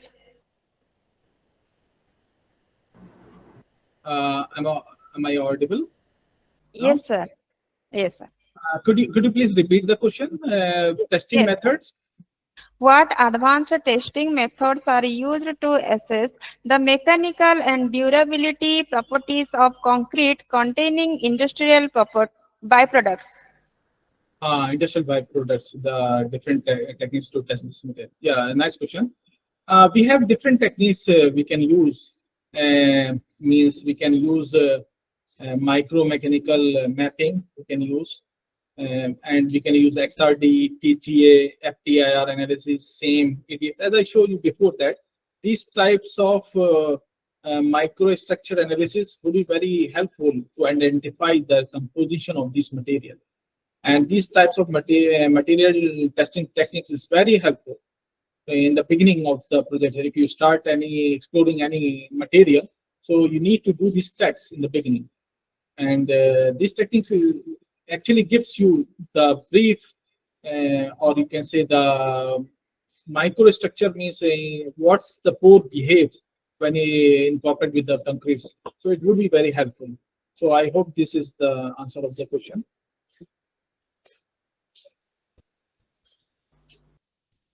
Thank you, sir. Next question is that, sir, how would we design structures for tension loading when using 3D printing for construction? How would tensile loading? Tension loading when using 3D printing for construction. Tensile loading. Tension loading, sir. Okay.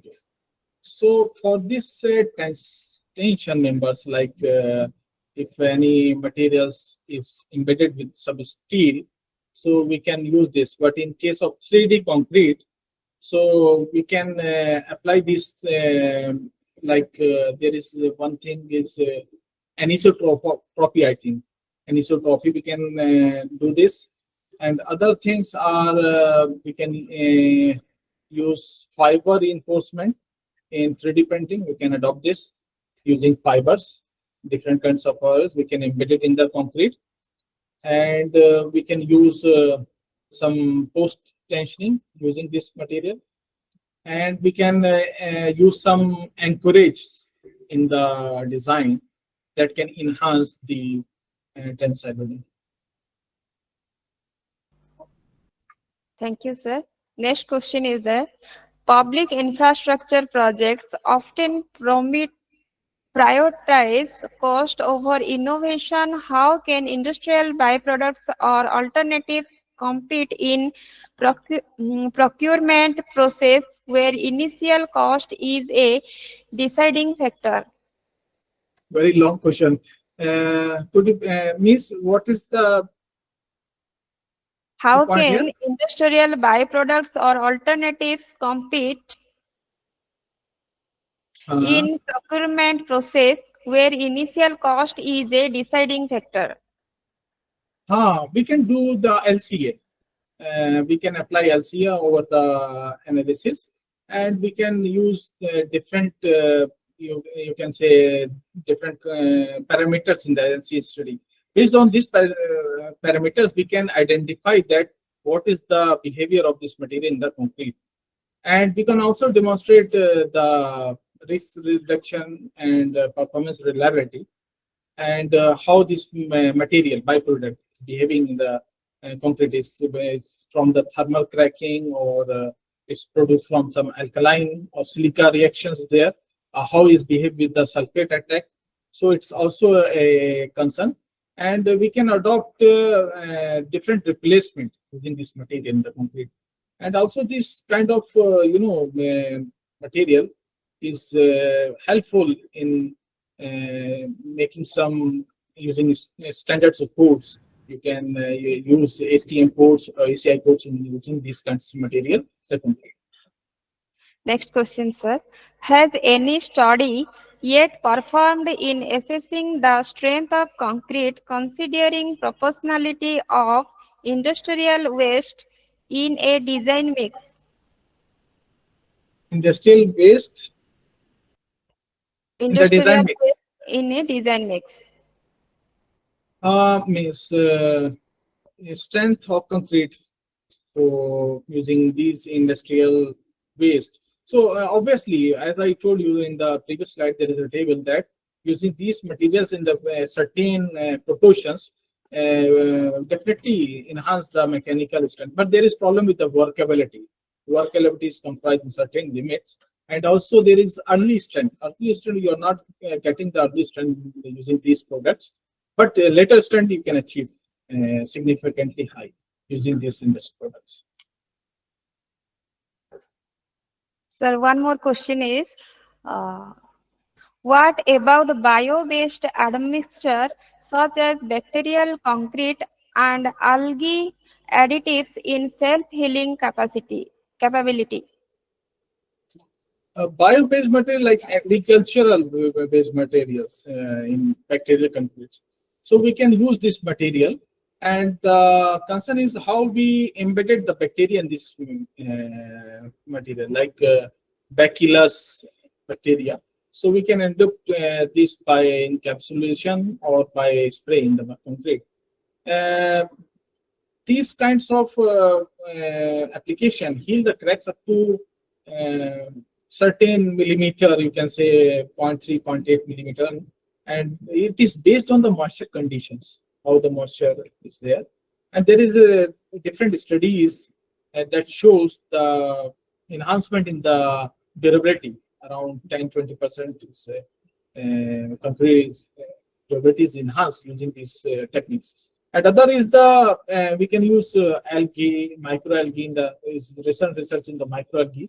We can adopt this in concrete that can as a source of calcium carbonate production in the precipitation in the concrete.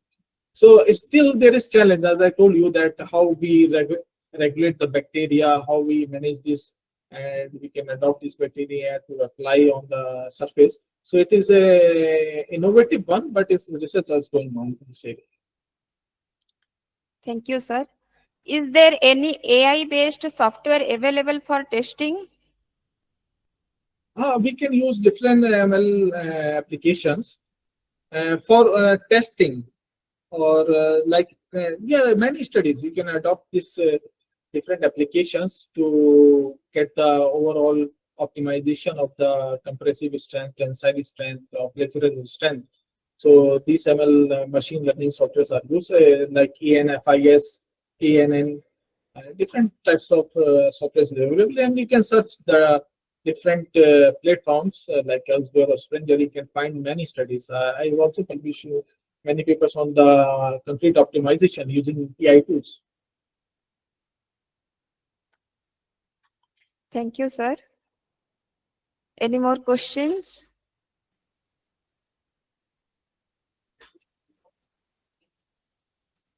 Thank you so much, sir. We extend our sincere gratitude to you, Dr. Afzal Hussain, sir, for your insightful and engaging session during our faculty development program. Your expertise, clarity, and thought-provoking ideas have truly enriched our understanding and inspired us to enhance our teaching practices. Thank you for your valuable time and contribution. Thank you so much, sir. Thank you all of you for the listening and giving time. And it's my also pleasure to have you all here, audience. Thank you all. Thank you, sir.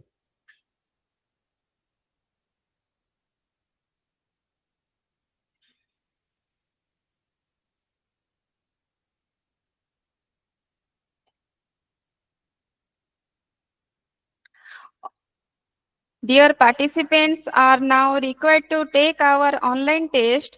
Please follow the link provided by mail and complete it by the deadline.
FDP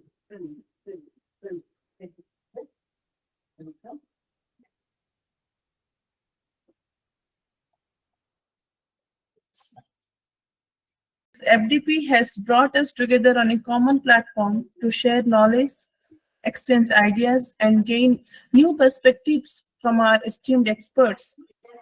Today, as we gather for the concluding session, it is indeed a proud moment to reflect on the journey we have taken and the learning we have shared. I extend a warm welcome to our dignitaries, chief guests, respected resource persons, faculty members, and the dear participants, all well-wishers who have joined us today. Your presence add great value to this occasion.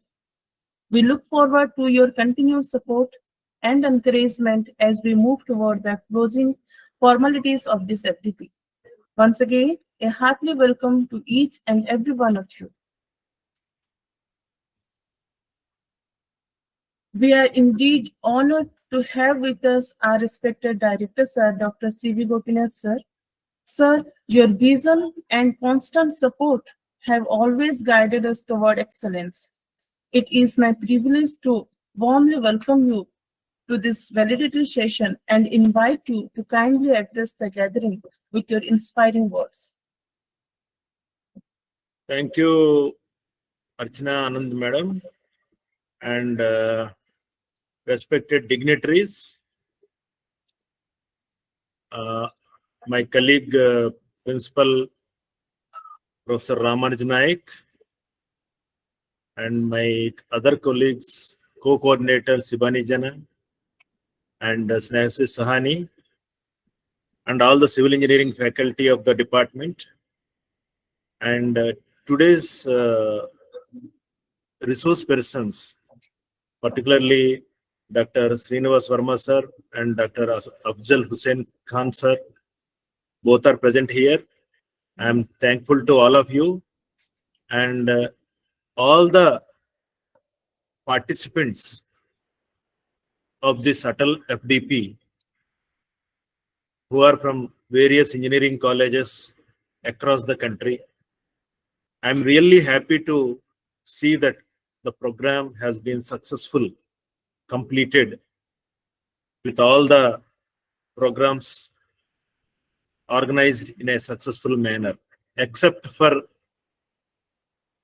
11th program, I think, Dr. Prasad Gudumetla, who could not attend because of ill health. So he was hospitalized. I too don't know. When I contacted him just before few hours, I came to know about that. He said he will attend from the hospital, but I asked him to not to do. So I'm at that time, at the critical moment, I requested Dr. Srinivas Verma sir, and immediately he accepted and continued for that. Except for that small incident, whole entire program, starting from inauguration to till this valedictory, we have done, I think we have done our job in a proper way. First of all, let me share the journey, how it started. So my close friend, my once upon a time colleague, Dr. Srinivas Verma, initiated this program. Actually, he told that, sir, why can't you do ATAL FDPs? And he gave the idea also. So taking his idea, we applied for 5 FDPs in 5 departments. So all the faculty, all the heads of the department tried their best to apply for all the 5 departments. And somehow AICTE only gave 1 department.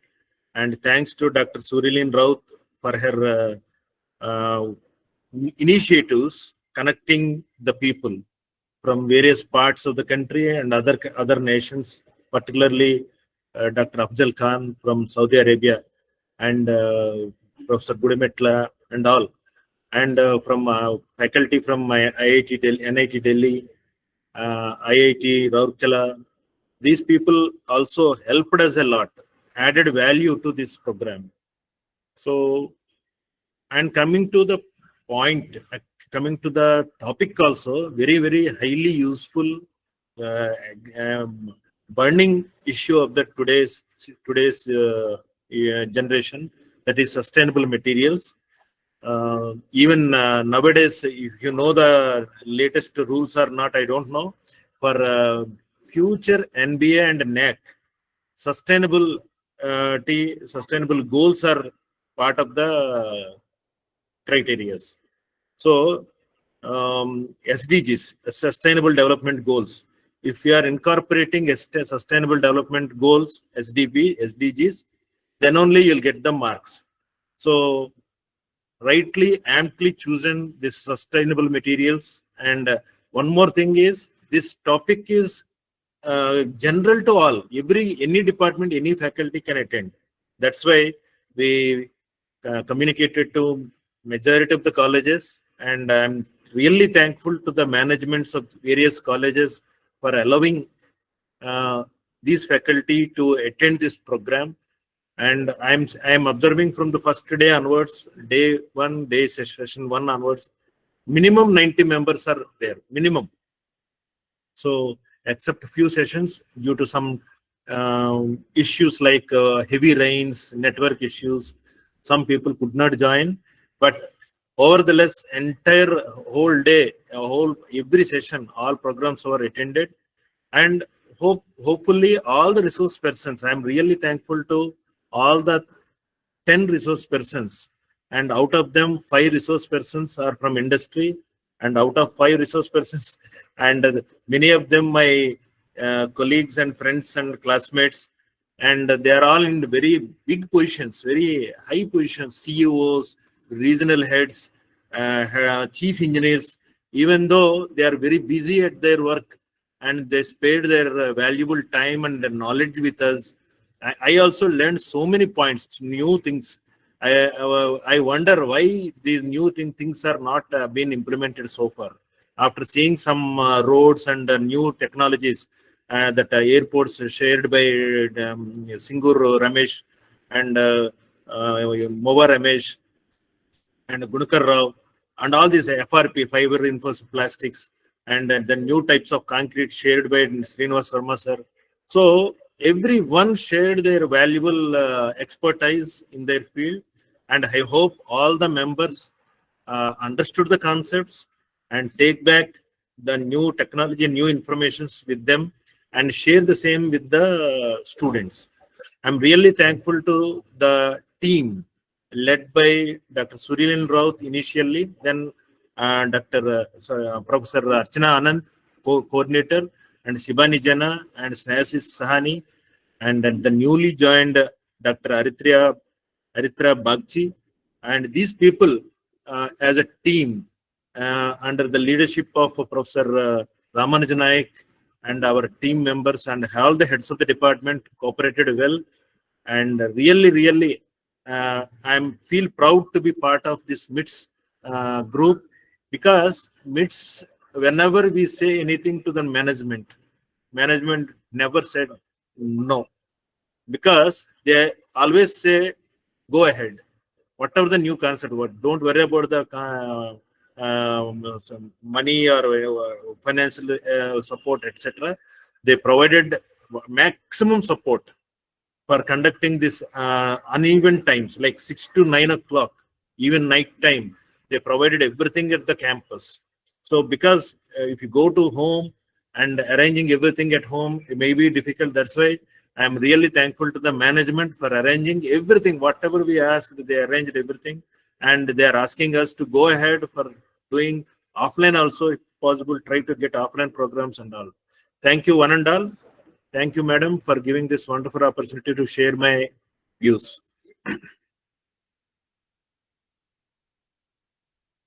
Archana, madam. Thank you, sir, for your valuable and motivating words. Your guidance and encouragement will surely inspire us to take forward the learning from this FDP in our professional journey. May I now request our FDP co-coordinator, ma'am, Ms. Shivani Jana, to kindly give a brief report on the proceeding of this program. Thank you, ma'am. Good evening to all. At the very outset, I would like to express my sincere gratitude to the AICTE Training and Learning Academy and the All India Council for Technical Education for granting us the opportunity to organize the 6-day online faculty development program on the scheme Next Generation Sustainable Material for Eco-Friendly and Durable Civil Engineering Structures.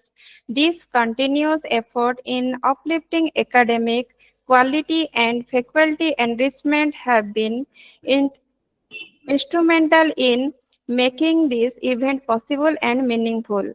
It gives me immense pleasure as the co-coordinator to be a part of this valedictory session and to reflect on the insightful and engaging journey we have shared over the past 6 days.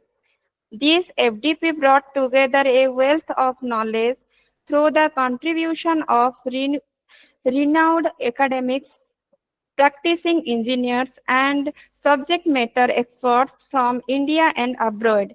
From nanotechnology applications and smart materials to geopolymers, industrial byproduct utilization, and sustainable cement alternatives, every session added a new dimension to our understanding of eco-friendly infrastructure development.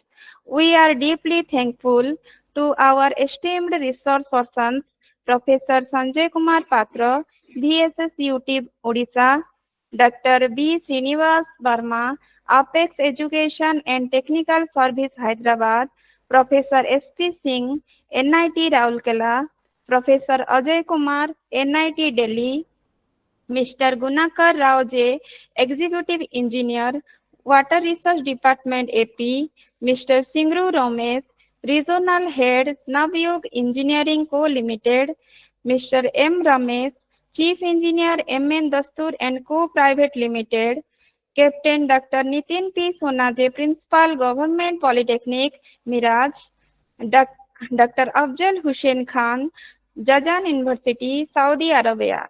Your valuable sessions have helped bridge to the gap between academic research and practical implementation, paving the way for innovative thinking in the civil engineering community. To all the participants, your active engagement, timely feedback, and thoughtful questions brought life to every session.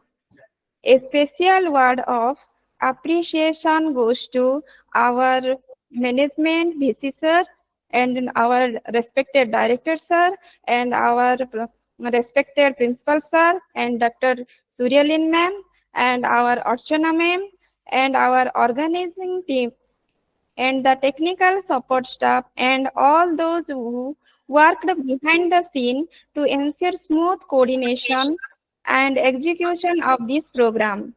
As we conclude, I encourage each participant to take forward the learning from this FDP into your teaching, research, and professional practices. Together, let us contribute to the vision of building a greener, smarter, and more sustainable infrastructure for the future. Wishing you all continued success in your academic and professional journeys. Thank you all once again.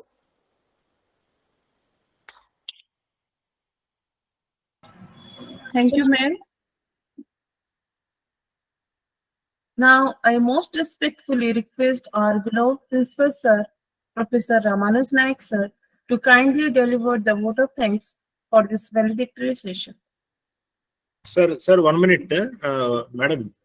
I think Yes, sir. some participants give the feedback Sir, after After this, vote of thanks, sir. thanks, we after vote of thanks. Okay. Vote of thanks at the end.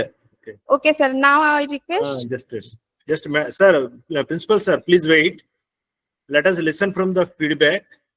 Yes, sir.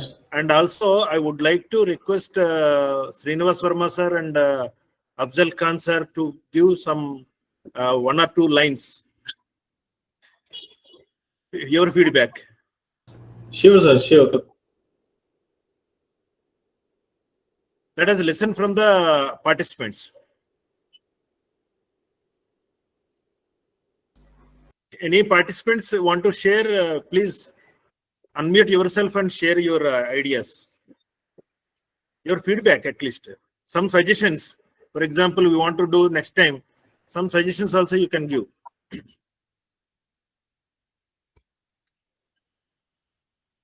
Good evening to everyone. My name is Jyotirmay Sabar, currently working as a senior lecturer in civil engineering at Government Polytechnic Kalahandi, Odisha. I would like to express my heartfelt thank you to all the expert dignitaries, coordinators of MITS Rayagada. Actually, for the last 5 days, we have spent a lot immersed in valuable session on topics, a lot of topics of geopolymer concrete, um, sustainable constructions, industrial byproducts, and lot more. Actually, I do feel that all these sessions are possible just because of the hard work of all the coordinators who have worked hard to organize this FTP. Because I think we all know that how much work it goes where you arrange a event or this FTP on this scale, like planning all the follow-ups, scheduling of such esteemed resource person from all over the states and from different countries, and giving us all the information at perfect time. And also, like director sir had said, that some last minute adjustments are done, which are very much inevitable. आगे आप बोले So actually, I think that you have curated an environment where we, all the participant, I think that we focused on our personal as well as on professional growth, where we have gained knowledge from our esteemed experts who are from academic background and also from different field experience, just sitting in the comfort of our house. I would also like to thank you to Gopinath sir, director of MITS Rayagada, and to the principal sir for your efforts and leadership and guiding your staff continuously for conducting this FTP and giving us a platform to gain knowledge from all the experts. I would like to thank everyone. Thank you. I think someone raised hand. Prabhu T. Prabhu, can you share your experience? Hello. Yes, sir. Can you hear me? Yeah. This is Dr. Prabhu, Department of Civil Engineering, Associate Professor from Tamil Nadu, working as working in Kangam Institute of Technology. So it's related to a builders community-oriented college. So actually, first of all, I would like to thank the organizers for the nice and well-planned FDP program. So for the past 6 days, the lectures of the esteemed speakers were wonderful, especially Professor Sanjay Kumar lecture on nanotechnology application in civil engineering, and geopolymer based lectures of Dr. Srinivasa Verma, Professor S.P. Singh, and Professor Ajay Kumar, and lectures of Mr. Gunakar Rao. So especially detailed lectures about the fiber reinforced concrete and composites application in construction. It's a good input for sustainability in construction. Also the lectures of Singuru Ramesh on smart materials for the next gen sustainable practices. Then today's lectures of Dr. Prasad and B.S. Verma and Afzal covering the use of industrial byproduct and similar alternatives for sustainable construction are very useful and innovative ideas which can help all the faculties to incorporate their ideas in their research and academic journey. And also special thanks to the organizers once again for the well-planned and the implementation of the FTP in all the aspects such as following the timing for the regular follow-up and guidance and continuous mailing and the beautiful posters of the speakers for every day's lectures. So it's very useful and wonderful FDP. For the past 3 months, I have attended 3 FDPs I would like to say and congratulate the team. This one is the best one I have attended in the last 3 months. Thank you all. Thank you for Prabhu, the sir. coordinators. Thank you. I think Haider Ali raised the hand. Haider Ali, are you there? Haider Good Ali. evening, sir. Good evening. Good evening, sir. I have attended this session very good, sir. Very well managed, sir. And practically, I am mechanical engineering, but I am doing job as a civil engineer. The topics are very helped me. Well, in practice, every day we will use the conventional methods, but constructing buildings, CC road layings, and everything. But after listening these sections, I have compared the practical knowledge with the advanced techniques what we shared in the sections. I appreciate your efforts made to conducting these sections, sir. I thank you very much, Gopinath sir, to share these links, and I appreciate all the people who participated in the section. Thank you very much, sir. Thank you.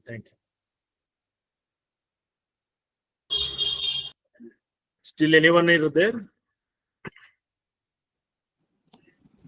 Good evening, Director Sir, Principal Sir, esteemed faculty members, and my fellow participants. I am Mrs. Sagya Swai from the Department of Electronics and Communication Engineering.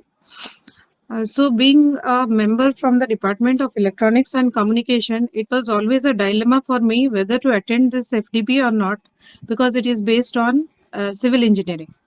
But after attending this FDP, I came to a conclusion that this is totally a generalized topic, not limited to disciplines. A person from any discipline can attend this FDP. It has been an honor to participate in this ATAL FDP program on next generation sustainable materials for eco-friendly and durable civil engineering structures. I extend my sincere gratitude to Professor Archana Anand, Ms. Sivani Jana, Mr. Snehasi Sahani for their meticulous planning and successful execution of this intellectually enriching program. As an electronic engineer, the sessions on nanotechnology, smart materials, and advanced composites were particularly enlightening. They emphasized the transformative role of sustainable materials in advancing energy-efficient devices, enhancing system reliability, and fostering environmental responsible innovations in electronic technologies. This FDP has also significantly deepened my understanding of the link between the material science and electronics. And now I am confident enough it will inspire future research and applications in this vital domain. I once again express my heartfelt appreciation to all the distinguished speakers and organizers for their valuable contribution. Thank you so much for this wonderful FDP. Thank you, madam. Thank you. Now let us listen to the resource persons. Afzal Hussain, sir. Can you throw some light on your feedback? Yes, sir. Sure, sir. So it's a very wonderful session, and it has been an honor to be part of this program as a speaker. I am truly grateful for this opportunity and such environment in which interact with different audiences, speakers from abroad and different parts of India. And the audiences, they have very insightful questions and they have very attentive to this program. And I would like to sincerely thank to AICTE and your institute, the organizing members, coordinators, and other fellow speakers and all the participants for their encouragement. So thank you all. And thank you, sir. It's a great experience. Srinivas Verma, sir. Good evening to one and all. This is a great opportunity for me to work with MITS Rayagada. The topic is so excellent, next generation sustainable materials for eco-friendly and durable civil engineering structures. As rightly pointed out by mechanical engineers and also electronics engineers, materials is common to everyone. Actually, when I have gone through this particular topic, I thought of why can't I apply my specialization in trees and SP charts. For the last 25 years, I have been teaching wherever I am going. Actually, this particular part to be taken up. And this is not, knowledge is not limited to one section. Actually, we have to carry out to the other sections also. What I request to all of you is that you can always contact us and can take the ideas and can go forward. And this particular eco-friendly and sustainable materials is very much required for the next another 25 years to 30 years. And civil engineering is one of the oldest branch and is always innovative, and please take it forward. We are all engineers, all teachers. We can make it possible. And always last rather 15 to 16 years, my friend is Mr. Gopinath, and always he's ahead of times, always. And this time, he has given me the opportunity to suggest this, and really it's wonderful, and really it's helped each and everyone. And we thank the management, and also we congratulate and thank the participants also. Let us take it forward as a group. As a team, we take it forward. Thank you, and all. Thank you. Thank you, sir. Thank you, sir. Sir, Sweta Patil also want to talk. If Sweta Patil is ready to talk, please share in 1 or 2 minutes, madam. Okay, sir. Okay. Good evening to Director sir, and good evening to Principal sir of MIT and all the faculty members. All the sessions are very informative sessions.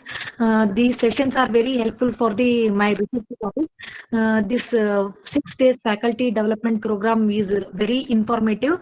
What I have to say means we have to conduct in the next months also. We are expecting to attend FDP, sir. Thank you, one and all very informative sessions. I would like to all the esteemed faculties who explained very well about. We learnt a lot from there. Next also we are Thank you, expecting. madam. Thank you, sir. Thank you. Okay. Sir, Principal sir, your turn.